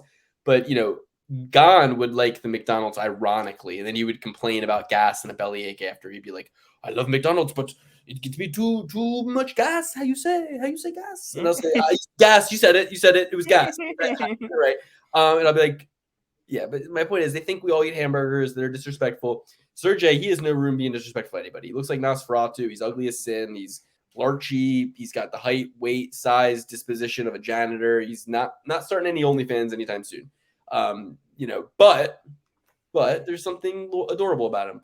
And, he reminds me of like Freak the Mighty or like Ed, and Eddie. It's like Ed from Ed, and Eddie, but soup, like, he's like if you made a cartoon high school bully kind of guy, you know what I mean? Or like not even like the bully, but the crony of the main bully, you know what I mean? The main crony. He's like the guy in Slytherin, Malfoy's main crony, Crabbe, Oil, one of those two. He's like an orc from Lord of the Rings. There's many comparisons you can make of Sergey Spivak, but the one that you can't make is one that you can make with Cyril Gahn, and that comparison is just, a whimpering, cowering dog in the corner. He's got no heart. He loses big fights in big moments. The biggest fights he loses. This is no exception. It is the main event in France yet again. Here we are yet again. Sergey Spivak is going to win the fight dominantly and via wrestling. Cyril Gahn will try to throw some punches. But even as I say this, I really think that if I was playing a video game and I was commanding Cyril Gahn, I'd knock Sergey Spivak the fuck out bad. Put him in a fucking tomb, in a tomb, dude. Just like kicks. And I really think that the skills, the athleticism, the size, all of it is in Gahn's favor. It's the heart that I don't have any respect for, and it's what's preventing me from picking him. But you know what? We had Eryk Anders on the show. We had him on for a reason. He said he thinks Gahn makes it look easy. So I'm going to pick Cyril Gahn. I'm going to go against what I think, and I'm going to pick Cyril Gahn. Yeah, there's two ways this can go. Out of the 3 losses that Marcin Tybura has had, they have been better grapplers than him. Or not Marcin Tybura, Sergey Spivak. Whether it be Marcin Tybura, whether it be Tom Aspinall, those are better grapplers than him.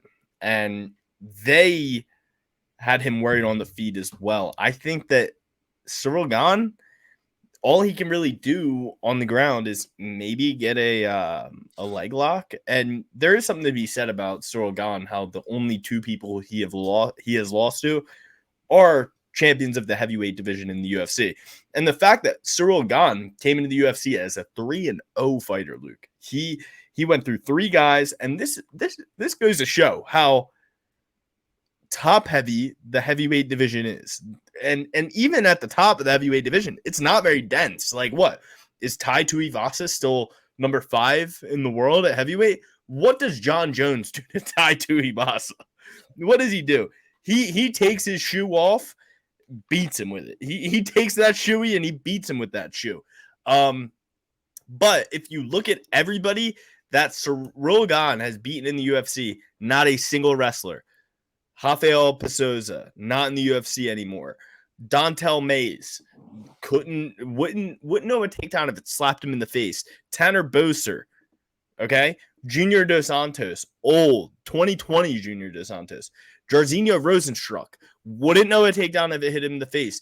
Alexander Volkov, long, lanky Russian guy who wants to strike with you, wouldn't know a takedown if it hit him in the face. He's pretty good at wrestling, actually. I won't discredit Volkov too much, but nonetheless, he's long, lanky guy. He's not big, rotund, short, stocky, barrel-chested. He's not what Sergey Spivak is.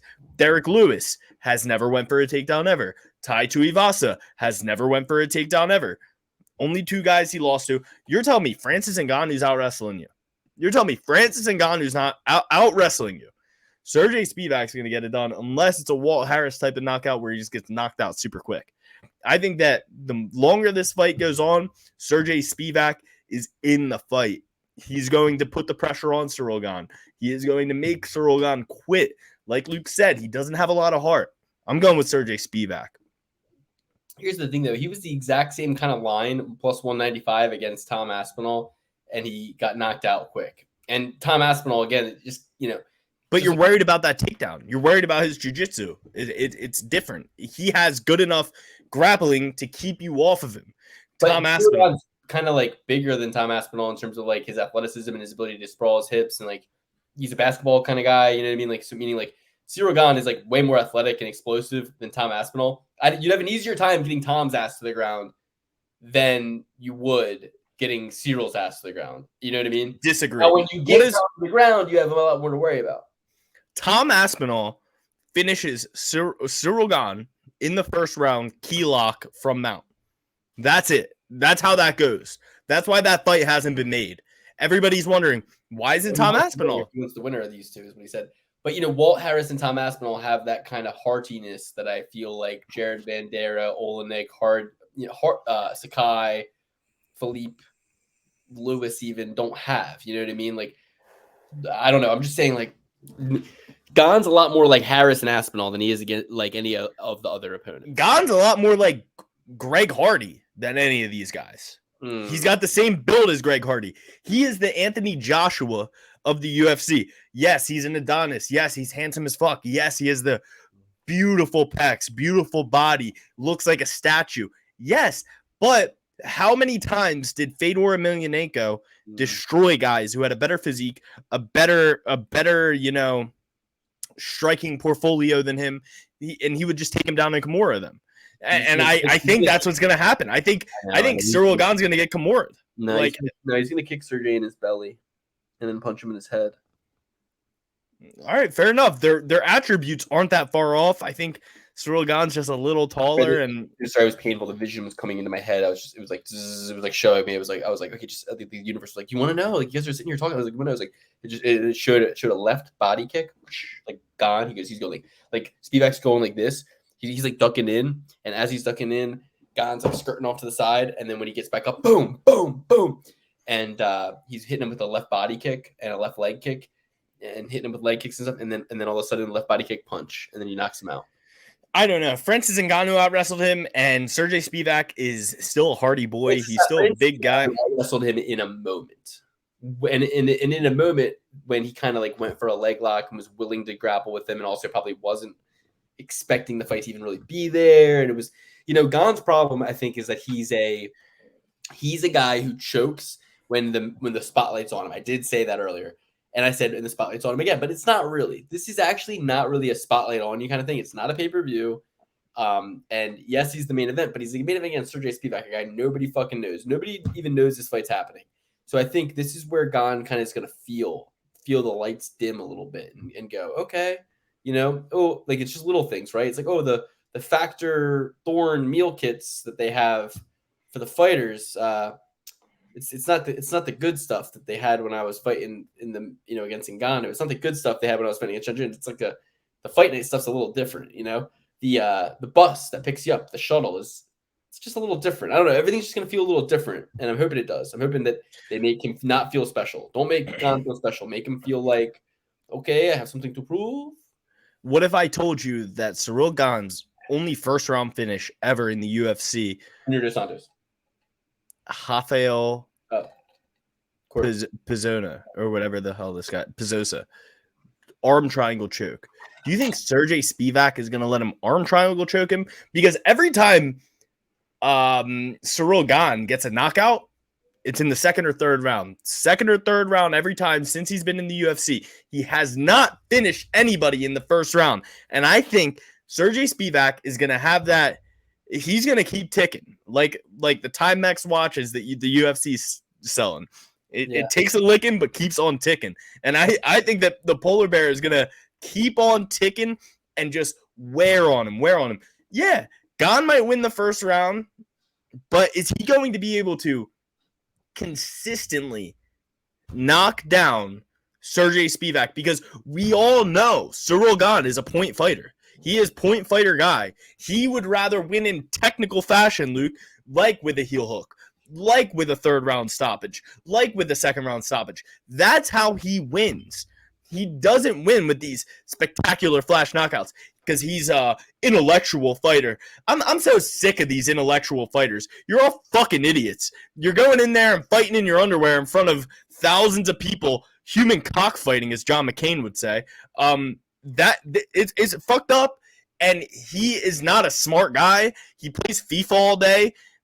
Play Madden. Play real football. Play real football like a real man. He's only got 2 decision wins. I'm saying all of his finishes come in the third and second round. Three. I'm saying all of his finishes, every finish he's had in the UFC, second round, third round, except for one arm triangle choke. He is not arm triangle. He's not submitting Sergey Spivak. That's all I'm saying. He is not going to submit. How do you submit that what has no neck? Right. How do you choke out that what has no neck? The show. Thanks for. We're gonna agree to disagree. I'm going with my boy Eryk Anders. I'm going with my boy Eryk Anders, dude. Fair enough. I love Eryk Anders. Roll damn Tide. We'll see what Danny has to say. Danny's going to have to break this tie. So we're going to split the main event as it stands now. But let's take everybody through the full picks. If you're going with me, top to bottom, I'm going to pick Cyril Gane. He's a favorite at this point, so I will probably hedge on Spivak because my initial thought was Spivak, but I'm riding with my boy Eryk Anders' opinion here. Manon Fiorot, that's deadlock. Can't wait for them to give me pick 'em odds on that one. I'm betting her probably. I don't know if I'm going to pick an outcome, but I'm going to probably take Manon Fiorot in a big sizable solo bet. So Gane, Fiorot, Guskov, Cornoli, Gomez, Lusa, Benoit Saint-Denis, Kaylin Lauren, Muin Gafarov, Morgan Shari, my most confident pick of the night, Farid Bashara, and Cavalcante. Alex. I'm going with the last-minute replacement, Cavalcante. I'm going with Farid Basharat, who's fighting a last-minute replacement as well. Probably going to be a minus 500. I'm going to go with Martin Charrier. I'm going to go with Muin Gafarov. I'm going to go with Yanis Gimori. Why did I pick the hardest fucking names to say? I'm going to go with Thiago Moises. I'm going to go with Reese McKee. I'm going to go with the sexiest man alive, William Gomes. I'm going to go with Jocelyn Edwards, Volkan Oezdemir, a dog play. Not going to be too heavily invested in Volkan Oezdemir. And then I'm going to go with Manion Farot and Sergey Spivak. Those are my picks. That's my story, and I'm sticking to it, ladies and gentlemen. Thank you, Eryk Anders, for coming on the show. It was amazing. We're big Eryk Anders fans over here. Ya boy here, live and direct with the PPP boys. And if you want to hear our picks for this weekend's card, Chang Sung Jung, the Korean Zombie, versus Max Blessed Holloway, go to patreon.com/perfectparlaypursuit. Do not gamble. And here's the thing, guys. If you want to get the picks that we gave last week for Chan Sung Jung versus Max Holloway, they're waiting for you. It's free. Top to bottom, main card and prelims. Danny the Betman is on that episode. He gives his picks for the full card. Me and Alex are going to hop in. We're going to look at the card one more time. We're going to give you our fine-tooth comb picks. It's going to be a shorter Patreon episode this week, but we just give you a big old bonus, fat, free mega episode with Eryk Anders, the second UFC fighter to ever join the show. Go check back in the previous episodes for the Joe Selecki episodes. Go get in there and watch some of the old stuff. There's some great interviews in there, great insights. And we love you. Thanks so much for joining the show. Support us in the Patreon. This is the best way to support the show. You get an extra episode every week. You get to see our picks listed out nice and neat. You get to see our open bet sheets with bets that we're placing during the fights. You get to chat with us, DM us live, direct, everything like that. But most importantly, you get to donate and support the show. Guys, if the minimum bet Luke, don't fail to mention, Lukey is like 6-8 in the last 6 weeks in terms of coming out in the green. So if you want to make money while supporting your favorite show in the entire world, you go to patreon.com/perfectparlaypursuit and you subscribe. And you don't subscribe for a month, ladies and gentlemen. You subscribe for a whole year because that ROI is going to be up there.